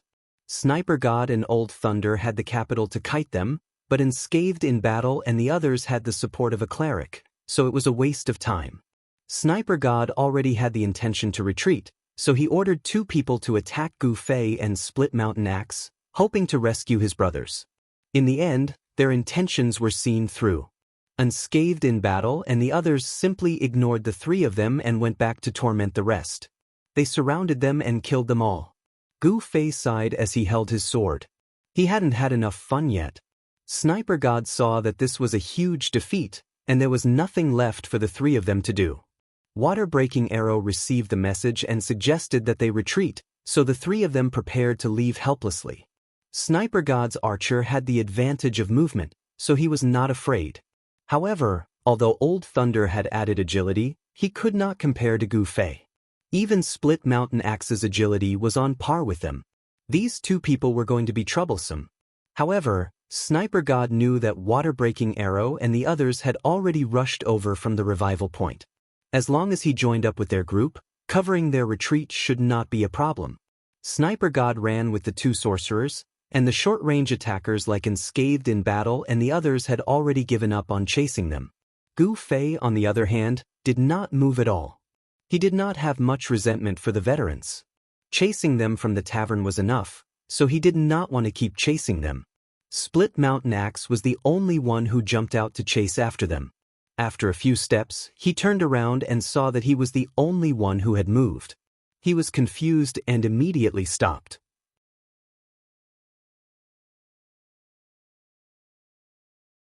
Chapter 637. The veterans were agile, and they were even more adept at climbing ropes than Gu Fei. Gu Fei did not have the time to admire the first veteran's miserable fall. He immediately went to cut the second rope, hoping to break it before the other 4 veterans hit the ground. He did it. 1, 2, 3, 4. The 4 ropes were not far from each other. As Gu Fei dragged his dagger across the ground, the ropes were broken one by one. Screams came one after another, but the 4th veteran did not move much. Gu Fei had been looking down the whole time. When he cut the 4th rope, the veteran was already close to the ground. Since he was mentally prepared, he held onto the broken rope and landed steadily. The other 3 veterans fell flat on their backs, and the players in the safe zone burst into laughter. However, the 4 of them quickly stood up and patted the dust off their butts. They were fine. In the safe zone, they wouldn't die no matter what. It was simply too safe. The 5th rope was empty. A total of 9 veterans had reached the safe zone. 5 of them went down first, so Gu Fei only had 4 of them left. Therefore, Gu Fei did not cut the 5th rope. He dragged the empty rope up and confiscated it. Among the 9 of them, the 2 magicians are not among them. Brother Yu said after careful observation. Excluding Yi Xiaowu, there were 19 veterans in total. There were 5 archers, 3 grandmasters of combat, 3 rogues, and 2 each of the other classes. This was the number that Brother Yu had calculated during the battle this morning. There were 5 archers outside the door, 2 priests in the safe zone, and 9 people who came down from the roof. There were 16 veterans in total. 3 of them were missing, including the 2 magicians who had turned into the alley on the right, and 1. Brother Yu did not see the rogue. Thief! Everyone shivered. Could it be that he had already gotten close to them? Understanding the organization's intention, the flaming cloak suddenly fired 2 spells at them. There was no rogue. It seemed like he was not close to them yet. The 4 veterans were hoping that Gu Fei would kill them by cutting their ropes. However, the safe zone was the real deal. It seemed like they would not die no matter what they did. Even so, the 4 of them felt very embarrassed, especially the 3 who had fallen awkwardly. After they got up, they stared at Gu Fei, who was above them, and wanted to rush up and fight with their lives. In the end, they saw Gu Fei calmly confiscate their 5th rope. Everyone looked at the Han family young master. Gu Fei's appearance was nothing more than a comical show for the crowd. Due to the safety zone, the veterans who had cut their ropes did not suffer any damage. Instead, they landed even faster. The archers were outside, and the melee fighters were inside. They could easily cover the 3 priests as they fought their way out. The Child Elite Group's previous victory was due to the fact that their opponents did not have any priests. This time, however, the situation was completely different. It was difficult to defend against a pincer attack from both inside and outside. On the rooftop, Gu Fei felt it was a pity that the four of them did not fall to their deaths. However, after destroying all 5 ropes, he felt that he had accomplished something. Facing the guys below, he shouted, "All right, I've cut off their escape route. It's up to you guys now." Everyone's faces darkened. Was that the key to the problem? Now that the enemies were coming at them from the front, was there a need to escape by climbing the ropes? Without giving them too much time to think, the veterans at the resurrection point had gathered. The 3 priests, Yi Xiaowu, Old Wu, and Little Chen, also joined the team. Old Wu and Little Chen realized their importance. This time, they did not take out their crossbows to fight. Like Yi Xiaowu, they took out their priest's staff and prepared to focus on their logistics. The other 9 people formed an angle of about 60 to 70 degrees with the mountain-splitting axe as the center. Each of them was less than a meter away from each other. The 3 priests were sandwiched in the middle. After setting up the formation, the group immediately charged at the people guarding the door. "Fight!" Unscathed in battle drew his sword and shouted. No one responded. The Han family young master and the sword demon were calm people. They would not make such a rash decision. Jian Nanyu and the others had strong teamwork. They would not make such a careless declaration. After unscathed in battle shouted, Yutian Shenming was eager to respond. However, Yutian Shenming was an archer. His fighting style was completely different from that of unscathed in battle's warrior. Unscathed in battle fought. He drew his sword and charged forward. Yutian Shenming fought. He drew his arrow and ran far away. The others stared blankly at the big and small duo. In such a gloomy situation, such a funny thing could not be avoided. Was this what they meant by finding joy in bitterness? Water-breaking arrow and the others were aware of the situation in the priest academy. They increased their firepower. Originally, they were only shooting from a distance. However, it seemed like they were advancing step by step. All of a sudden, 2 rings of fire appeared high up in the sky. The experts had outstanding awareness and hurriedly dodged to the side.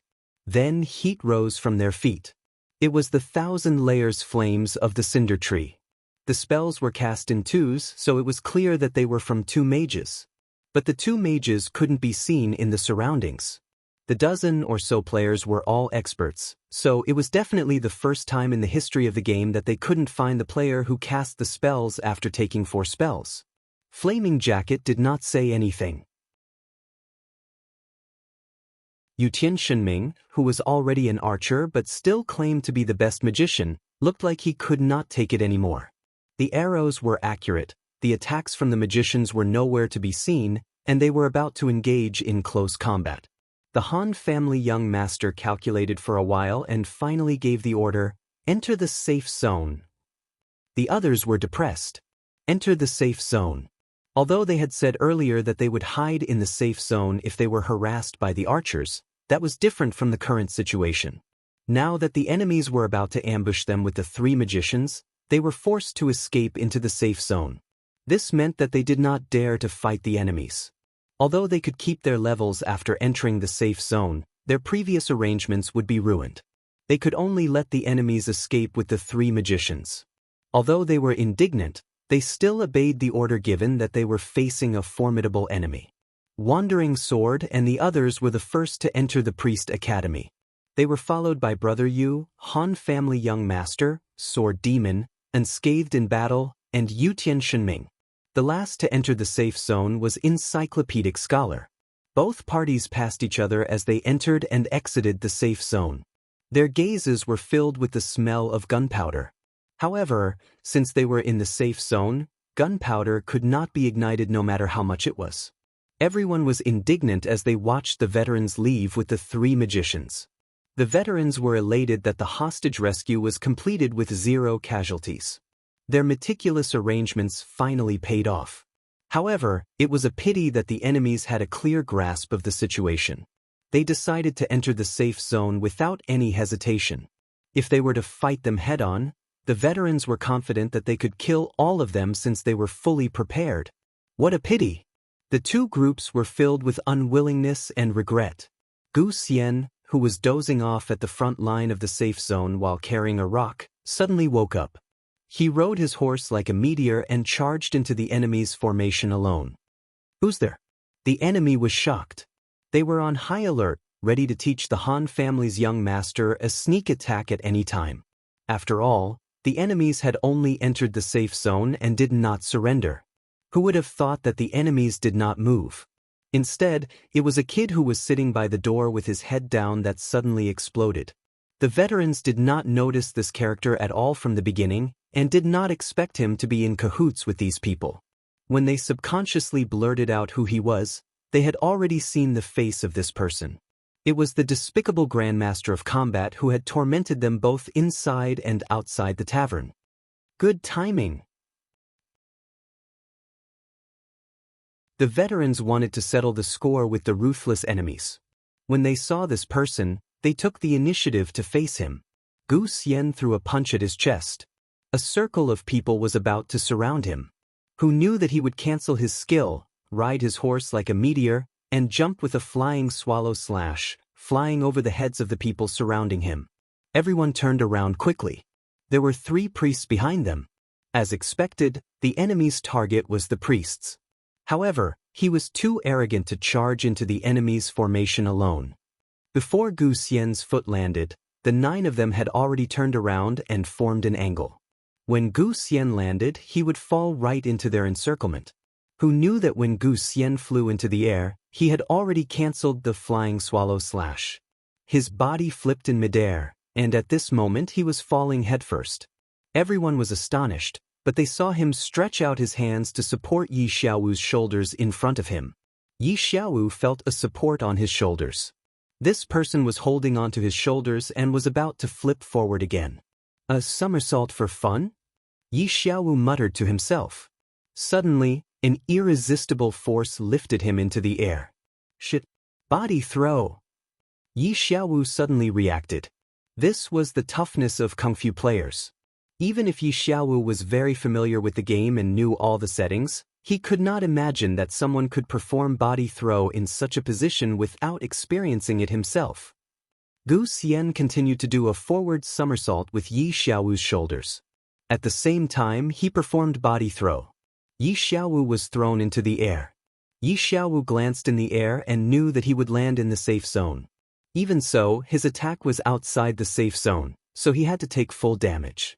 However, Yi Xiaowu thought about it and felt that this attack was not enough to kill him instantly. It was just throwing him back into the safe zone. What was the meaning of this? Yi Xiaowu was about to shout, "Don't worry about me," when another Grandmaster of Combat charged out from the safe zone. However, within the safe zone, another Grandmaster of Combat charged out, reaching the goal line in 2 or 3 steps. He stepped on the stone that Gu Xian had been sitting on, then stepped on the wall of the door. After 2 steps, he was already in the air. Before Yi Xiaowu could land in the Priest Academy, he had already been caught in midair. Immediately after, Yi Xiaowu felt as if he was being lifted high above his head by the opponent, and instantly, tears streamed down his face. Body throw again.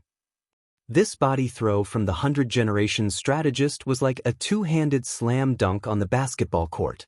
After lifting Yi Xiaowu in midair, he slammed him into the ground. "I'm going to die this time." Yi Xiaowu felt sorrowful. Although he was a priest, he had never enhanced his vitality. More importantly, his level was low. He had already dropped 4 levels in one day. In front of these masters who had advanced class, he was no different from a bean sprout. Yi Xiaowu felt that the game was unfair if he could not die from the fall. Just like that, Yi Xiaowu was thrown into a flash of white light. On the other side, Gu Xian flipped forward again after throwing Yi Xiaowu. The group of veterans hurriedly turned around to surround him. In the end, he did not even land on the ground and was already in the air. What's going on? The veterans were shocked. Once again, Yi Xiaowu and the others could not save him in time. They felt very guilty. This brother of theirs had died 5 times in one day. Just as they were about to take care of Gu Xian to relieve their guilt, he suddenly disappeared in midair. The group of people looked at each other and shook their heads. "I haven't touched him yet." "Me neither." "Me neither." "Then why is he dead?" Yi Xiaowu, who had been reborn in the Priest Academy, had been paying attention to this side while he was flying. He could see everything clearly and said with a pained expression, "He's not dead. He's just offline." As soon as Yi Xiaowu's voice fell, his vision turned pitch black. He had been surrounded by the Han family young master and the others. Players could not touch each other in the safe zone, but the system had forcibly created a layer of air wall between them. This did not affect the feeling of crowding when there were many people. However, no matter how hard they squeezed, the players would find that there was a subtle gap between them, which the players had always found funny. Therefore, when they were blocked by others like this, although they could not touch each other, they could still squeeze out. However, in the game, due to different professions, there was a great disparity in strength. How could a mere priest like Yi Xiaowu squeeze through the two broad shoulders of Jian Nanyu and unscathed in battle? Even if the two of them were not included, Sword Demon and Blackwater were both skinny, but they had no problem resisting Yi Xiaowu. Moreover, even if they were both priests, they were no match for Yi Xiaowu due to the difference in levels. Yi Xiaowu's feelings could no longer be described with words. What was more depressing was that everyone had surrounded him, but no one was looking at him.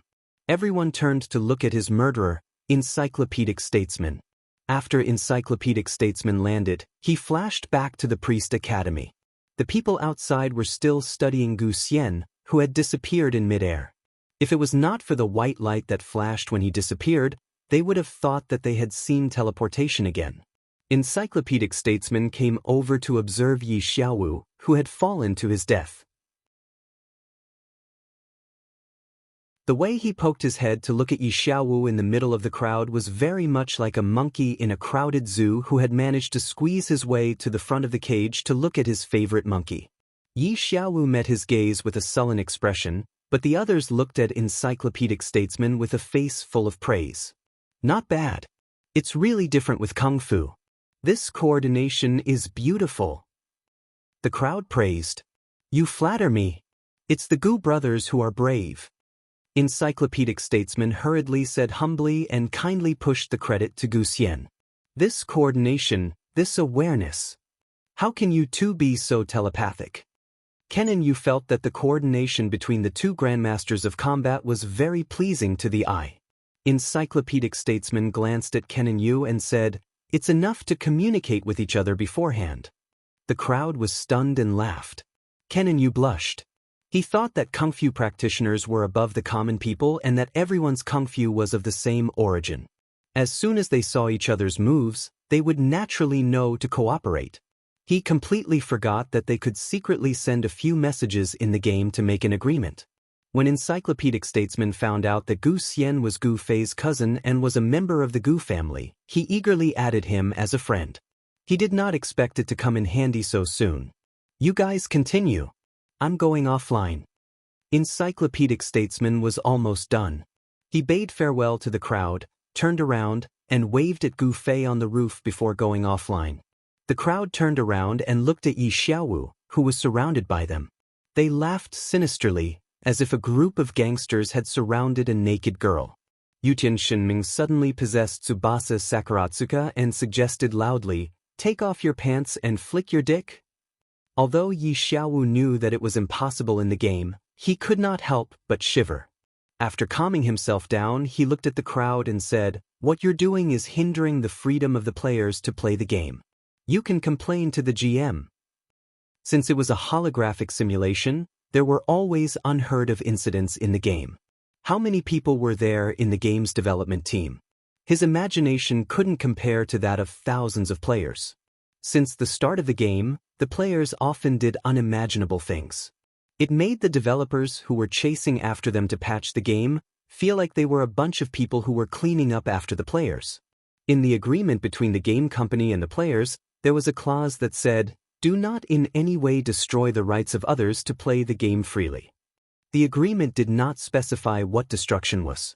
Anyway, at the end of the agreement, there was another clause that said, "The game company reserves the right to interpret this agreement." The players were not unfamiliar with this kind of agreement.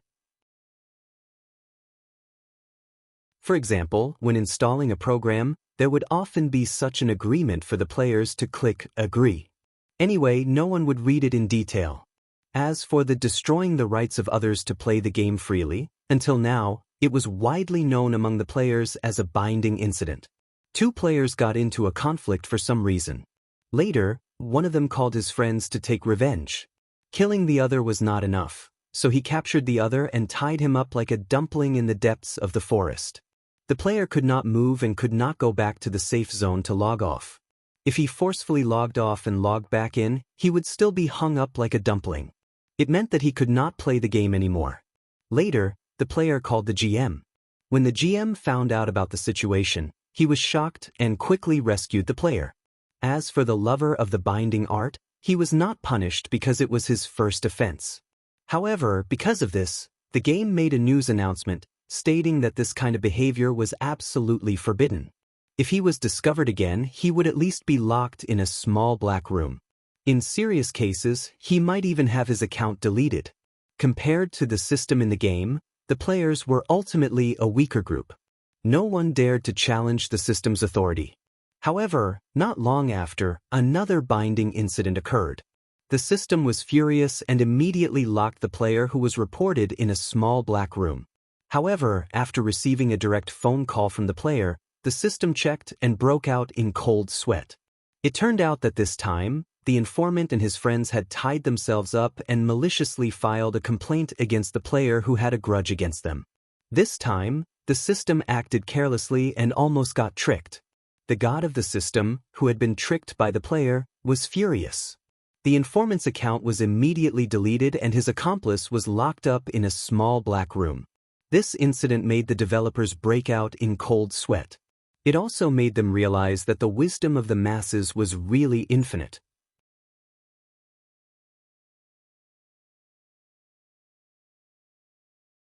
Chapter 638. Sword Demon and the others were a group of veteran players. Southern Azure Sword was an abominable gang of robbers. How could complaining about the GM scare them? At this moment, Yi Xiaowu used such words to threaten them. It made everyone feel like a group of adults had a dispute. One of them even said something like, "I'll go home and tell my mother." It was disgusting. Everyone continued to look at him mockingly. Unscathed in Battle said in a hoarse voice, "Quick, complain. I haven't seen the GM for so long. I can't wait to see him. I also want to ask him why the game staff came into the game. I don't know if this is against the rules." Brother Yu had complained about Yi Xiaowu being suspected of being a game staff long ago, but there had been no response. Recently, Duo Mu Duo, a popular game reporter, reported this matter again, and it aroused a widespread response among the players. The posts denouncing him had not disappeared yet, but the game company had not responded. Yi Xiaowu listened to Unscathed in Battle and smiled faintly. Can game staff not play games? This wasn't actually a rule. It was just that the game workers' daily job was to play games, so they viewed games from a different perspective than normal players. They wouldn't be able to enjoy the fun of playing games, especially the games they created themselves. Basically, they would want to vomit the moment they played them. Therefore, most of the game workers wouldn't play their own games. As time passed, it became an unwritten rule. In fact, I had never heard of any company explicitly stating that their employees couldn't play their own games. Do you really think that people from the company can do whatever they want in the game? The company has its own system. Can anyone change the game at will? That's too childish. Yi Xiaowu's words were half true. What he said was true in the early days of the online games development. But now, as the profits in the game grew bigger and bigger, especially in the parallel world where various organized profit-making industries had appeared directly in the game, it was no longer just an unwritten rule that game insiders were not allowed to gamble in the game. After all, for these interest groups, sometimes a very small detail could allow them to gain a lot of benefits. For example, before the players knew that the white lime of Whitestone City could disrupt a thief's stealth, if someone found out about this setting through internal channels, they would be able to make a fortune before the players realized it. In the early days of the game, there were no anti-stealth skills or items. This thing was definitely popular. Now, there was a studio in Baishur that operated the white lime export business. Send the white lime to the studio branches stationed in other main cities, and then sell it. This was something that Baishur locals and neighboring main cities were used to. It was not cheap in the main cities far away from Baishur. After all, ordinary players would not travel tens of hours to Baishur like Chinli to carry a handful of soil back. Although Sword Demon and the others were veteran players, they did not understand the internal affairs of the game company better than Yi Xiaowu. They could not find any fault with his words and could not refute. Seeing that this guy didn't respond after so many days of complaints, she started to believe what he said. Han family young master nodded at this time and said, "Yes, it's not a big deal even if the internal staff of the game company came to play the game. Aren't they still killed by us 5 levels in a day?" Hearing this, everyone burst into laughter, feeling extremely satisfied. The Han family young master snorted in disdain. How delightful it was to not use such a sharp weapon on one of their own.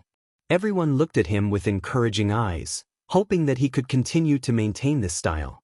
Yi Xiaowu could not help but feel a little depressed. He originally thought that with his knowledge of the game, it should be enough to deal with Gu Fei. Who knew that after entering the game and seeing the skills of Gu Fei and the others, he felt that his knowledge was completely insufficient. Their kung fu was a completely different kind of knowledge, a field that Yi Xiaowu was completely unfamiliar with. As a result, with the game as a foundation, they created a third set of kung fu game knowledge. Yi Xiaowu was even more at a loss. Yi Xiaowu also had a lot of restrictions. Just the confidentiality agreement alone made him think carefully about all the consequences before he did anything to see if there was any violation of the agreement. In front of these guys, he did not think that he could hide his identity. At this time, listening to what they said, he had indeed reported his situation to the company long ago. However, until now, no one had contacted him. It seemed that everything he did not destroy anything. It was just that it was really difficult to deal with this group of people with such restricted actions. These people were all the top elites in the game. The depressed look on Yi Xiaowu's face brightened everyone's mood. If this person was also indifferent after being surrounded, for example, Jian Nenyu who was surrounded at the auction house and took out a novel happily and contentedly, it would really be an infuriating scene. It seemed that this comrade Hongshan Yixiao still did not have enough fighting experience. He was quite flustered being surrounded by us. Everyone thought. They all knew that it was definitely not a good thing to be surrounded for such a long time. A group of people stood here to accompany him. They thought too much of him. Everyone still had their own lives to live. Therefore, it was impossible for this siege to last for too long. Just this operation alone dealt a blow to Yi Xiaowu. Everyone felt that this trip was not in vain. It was worth it. They surrounded Yi Xiaowu, but at this time, the veterans outside the priest academy had already swarmed in. They rushed in murderously and stood opposite them. Yutian Shunming looked at the eagerness of the veterans holding their weapons in their hands and was surprised. "Uncles, this is a safe zone. You can't PK here. Don't tell me you're so noob that you don't even know this?" It was clear that the old soldiers were bad at games, but Imperial Heaven Divine Ming's ability to look down on people was clearly not good enough. The moment he said that, the old soldiers glanced at him, thinking that he was just a brat, and directly ignored him. He looked at the crowd and said, "Everyone, if you do this, it will be a little boring." Although the veterans were also cunning in terms of tactics, they were still aiming to eliminate the enemy. For example, they had directly climbed over the back of the priest academy. They had no intention of using this path to rescue the 3 of them. Their goal was to team up with the 3 priests and then attack from both inside and outside to directly eliminate the guys at the entrance. In the end, they did not fight head-on and directly entered the safe zone. At this time, they surrounded Yi Xiaowu in the middle and did not give way. What was the strategic significance of this? In the end, they were just a group of people playing games. Childish, very childish. The Han family young master and the others also knew that surrounding Yi Xiaowu was at most to annoy him. What else could they do other than that? However, at this time, the veterans also came over. No one was willing to let Yi Xiaowu go, so they just waited. Gu Fei looked at the scenery from the top of the academy's main building for a while. Seeing that there was no fighting below, he carefully looked around and confirmed that no one would cut his rope when he went down the room. He took out a flying hook and hooked it on the edge of the room. He put down the rope and slid down. Everyone saw that Yu Shinming was shouting in the channel, why is Qianli so rash? If the veterans grab the rope and shake it, won't he fall down? However, the veterans just stared blankly and no one moved at all. Everyone laughed at Yu Shinming. He's not as childish as you. Gu Fei landed safely and walked over slowly. He said, everyone is here. Everyone, this can't go on. Gu Fei expressed his opinion. Everyone looked at him to see what he had to say. Always swarming in like this, it's too messy and there's no beauty. Why don't we fight one-on-one? Gu Fei said. As soon as these words came out, both sides were in an uproar. Although the child elite group's side thought that they were extraordinary, they really didn't think that they were a match for the veterans in a one-on-one fight. They ignored the opponent's attacks and relied on the cleric to continuously heal them. Otherwise, it would be hard to say who would die. In a one-on-one fight, apart from Gu Fei, everyone felt that they had no chance of winning. They didn't know why Gu Fei would come up with such a method that was disadvantageous to them. The veterans were also astonished because of this. They could see that apart from Gu Fei, no one else was a match for them. If they fought one-on-one, apart from Gu Fei, who else could win? How could this guy come up with such a stupid idea to give them victory? Strange. Gu Fei didn't seem like such a stupid person. The players on both sides looked at him as if they were looking at a third party. They were all at a loss and didn't understand. Gu Fei asked again, how about it? Do you have any objections? Gu Fei's words were directed at the veterans. According to his words, he seemed to be directly representing their side to negotiate with their opponents. This isn't too good. Yu Shinming finally couldn't hold it in anymore. He didn't dare to directly say that Gu Fei's idea was stupid, but he still vaguely expressed his disapproval. What? Gu Fei was actually astonished, as if he didn't think that his own people would refuse. This, for us, a one-on-one fight is quite difficult, right? Asking Yu Shinming to personally admit that he couldn't beat his opponent was too difficult for him. The little wimp vaguely expressed his meaning in the end. Hearing this, Gu Fei came to a realization. He looked at his brothers who were glaring at him and said with a smile, "Are you stupid? I'm going to be the first to fight. Why would I need you guys to fight?" Everyone immediately understood. This was a competition. As long as Gu Fei didn't lose, there was no need to change players. This guy, was he very confident that he could defeat his opponents one by one? At this time, the veterans also came to a realization. So this was what this guy was planning. It wasn't that the veterans had never tried this kind of competition before, but in reality, a person's stamina was limited.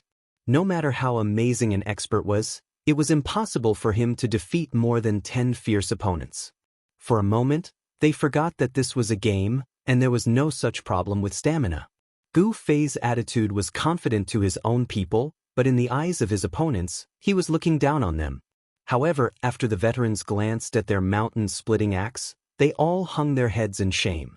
Mountain-splitting axe had experience fighting one-on-one with Gu Fei, 100 Lives strategist, and Gu Xian. Moreover, he was also the best at close combat among the veterans. After being defeated, his words were very convincing. These people who practice martial arts, I really can't beat them in close combat, at least in the game. At least in the game. This suffix was because mountain-splitting axe felt that the game didn't reflect the real quality of the human body. If it was in reality, the strength of the body was the foundation of strength. Just look at the most ruthless Gu Xian. He had a top-heavy body, and it was obvious that he lacked training. With this kind of guy, no matter how exquisite his martial arts moves were, he would still be able to defeat 10 people with brute force. As for Drunk Qianli and 100 Lives strategist, they were also of average build, and they didn't seem to have any explosive power. Mountain-splitting axe had really lost too much, so he changed to another place to save face. He didn't analyze that in reality he was almost a grandfather, and those three were young and vigorous, like the legendary 8 or 9 o'clock suns. Of course, his guess about Gu Xian wasn't wrong. That guy really didn't train, and he was weak. However, Gu Fei and 100 Lives strategist were just not tall, but their sturdiness was far from what Mountain Splitting Axe saw. Mountain Splitting Axe had a lot of thoughts in his mind, but he had already admitted that he wasn't the three's opponent in the game. Did he have any chance of winning one-on-one? The veterans discussed and muttered in their channel, and finally came to a unanimous conclusion: no. Unless he makes a huge mistake, Mountain Splitting Axe said solemnly. Does everyone want to bet on this? Then old Kai, what do you think the chances of him making a mistake are? Someone asked. This person is quite skilled in fighting, and his mind is extremely calm when he moves. To be honest, I don't think he will make a mistake, especially in the game where stamina isn't a problem, Mountain Splitting Axe said. Then what about his concentration? If he's fighting more than 10 people in a row, it's hard to avoid mistakes if he's distracted, someone said. First, it's still the problem of stamina just now. He doesn't feel tired, and his concentration won't drop because of that. Other than that, it can only be because he's tired of fighting and lost his concentration. But comrades, pay attention to his fanatical eyes. I don't think he'll get tired of fighting 100 people, and it's impossible for him to lose his concentration with a dozen people, Mountain Splitting Axe said. According to you, there's no way to fight? Yes, I don't think we can fight like that, Mountain Splitting Axe said. After the veterans discussed for a while, they shook their heads and rejected Gu Fei's suggestion. Gu Fei was very disappointed, and looked at the veterans helplessly. Then what do you think we should do? Let him go, and we'll find a place to fight to the death, the veterans said. Thus, the experts very bluntly shook their heads like a rattledrum. You know that you can't beat Qianli in a one-on-one fight, so you're not willing to fight like that. We also know that it's not easy to fight as a group. Do you think we'll agree to fight like that? Well, now everyone had something they didn't dare to do, and no one could laugh at the other. The situation was once again at a stalemate. Han family young master finally spoke. I can see that you're all masters of your words. We're not afraid to tell you that we're not a match for him in a head-on fight, and we rely on crafty plots to trip him up. Right now, it's indeed not a solution, and we're also not interested. How about this? You guys go offline first, and we'll let him go. In the future, if we want to fight or kill each other, we'll use our own methods. Today, we'll consider it a draw. A draw! The veterans almost collapsed. Apart from sniper god Old Lei Dalei, everyone else had been wiped out. Yi Xiaowu had lost 5 levels, and the opponent's side had 0 casualties. To say it was a draw, they really didn't know if they were giving them face, or if they were openly mocking them. But if this went on, there wouldn't be a result. You want the veterans to block the resurrection point? That wasn't realistic either. They had limited manpower, and if they all blocked the resurrection point, the opponent would be able to eat them up. This wasn't like the big guilds, which could form several small teams like theirs, and each team could take turns in half an hour. This was actually a bit like what was said in The Art of War. When you have 10 times the number of enemies, you can surround them and annihilate them. Right now, the ratio of both sides was close to 1-to-1, and it was obvious that they really couldn't do such a big sport. After another round of discussion, the veterans finally nodded. Okay, we'll go offline first. We'll fight again later. Good, decisive. Han family young master gave them a thumbs up. The veterans immediately turned into white light and went offline. Han family young master looked at Yi Xiaowu, who was still in their circle, and said, "You go and rest too." Yi Xiaowu understood that he probably didn't want to be seen, so he didn't say anything and quietly went offline. Retreat. Han family young master waved his hand and led everyone out of the resurrection point. This ending was really all bark and no bite, especially for a battle maniac like Gu Fei, who was extremely dissatisfied. I'm not happy. People like Yutian Shenming had already shouted out in agitation. Han family young master glanced at him. Other than 3 people, the other party was completely annihilated. It seems like the leader, Hongshan Yixiao, lost 5 levels in a row. They seem to be the ones who are unhappy, right? Yutian Shenming was speechless. That was indeed the case, but where did this unhappy feeling come from? Strange, Yutian Shenming couldn't figure it out in a daze. In the end, he came up with a vague excuse. Anyway. That's true. If I was as stupid as you, we would have been finished long ago. Han family young master said in disdain, but he knew in his heart that he knew. He knew he did know. Although they were the ones who won the battle, the veterans were the ones who had the upper hand from the beginning to the end. Just like what Han family young master had said, they had to play tricks to have a chance of winning. This was different from the mercenary competition. At that time, there were opponents who were 10 times their number. After winning with tricks, everyone still thought highly of themselves. But now, facing opponents who had the same number of people, although they won, the feeling of being at a disadvantage didn't change at all. Especially in the end, which seemed to have no definite conclusion, it made people feel suffocated and unable to spit it out. This was like watching a movie, adding fuel to the fire along the way. Just as the climax of the movie was about to be reached, the electricity suddenly went out. There was nothing left, and all the emotions that had been stirred up were suppressed again. How could it feel good? I feel that we should have stayed and fought with them again. Sword Demon, who hadn't spoken much, suddenly said. Yes, that's right.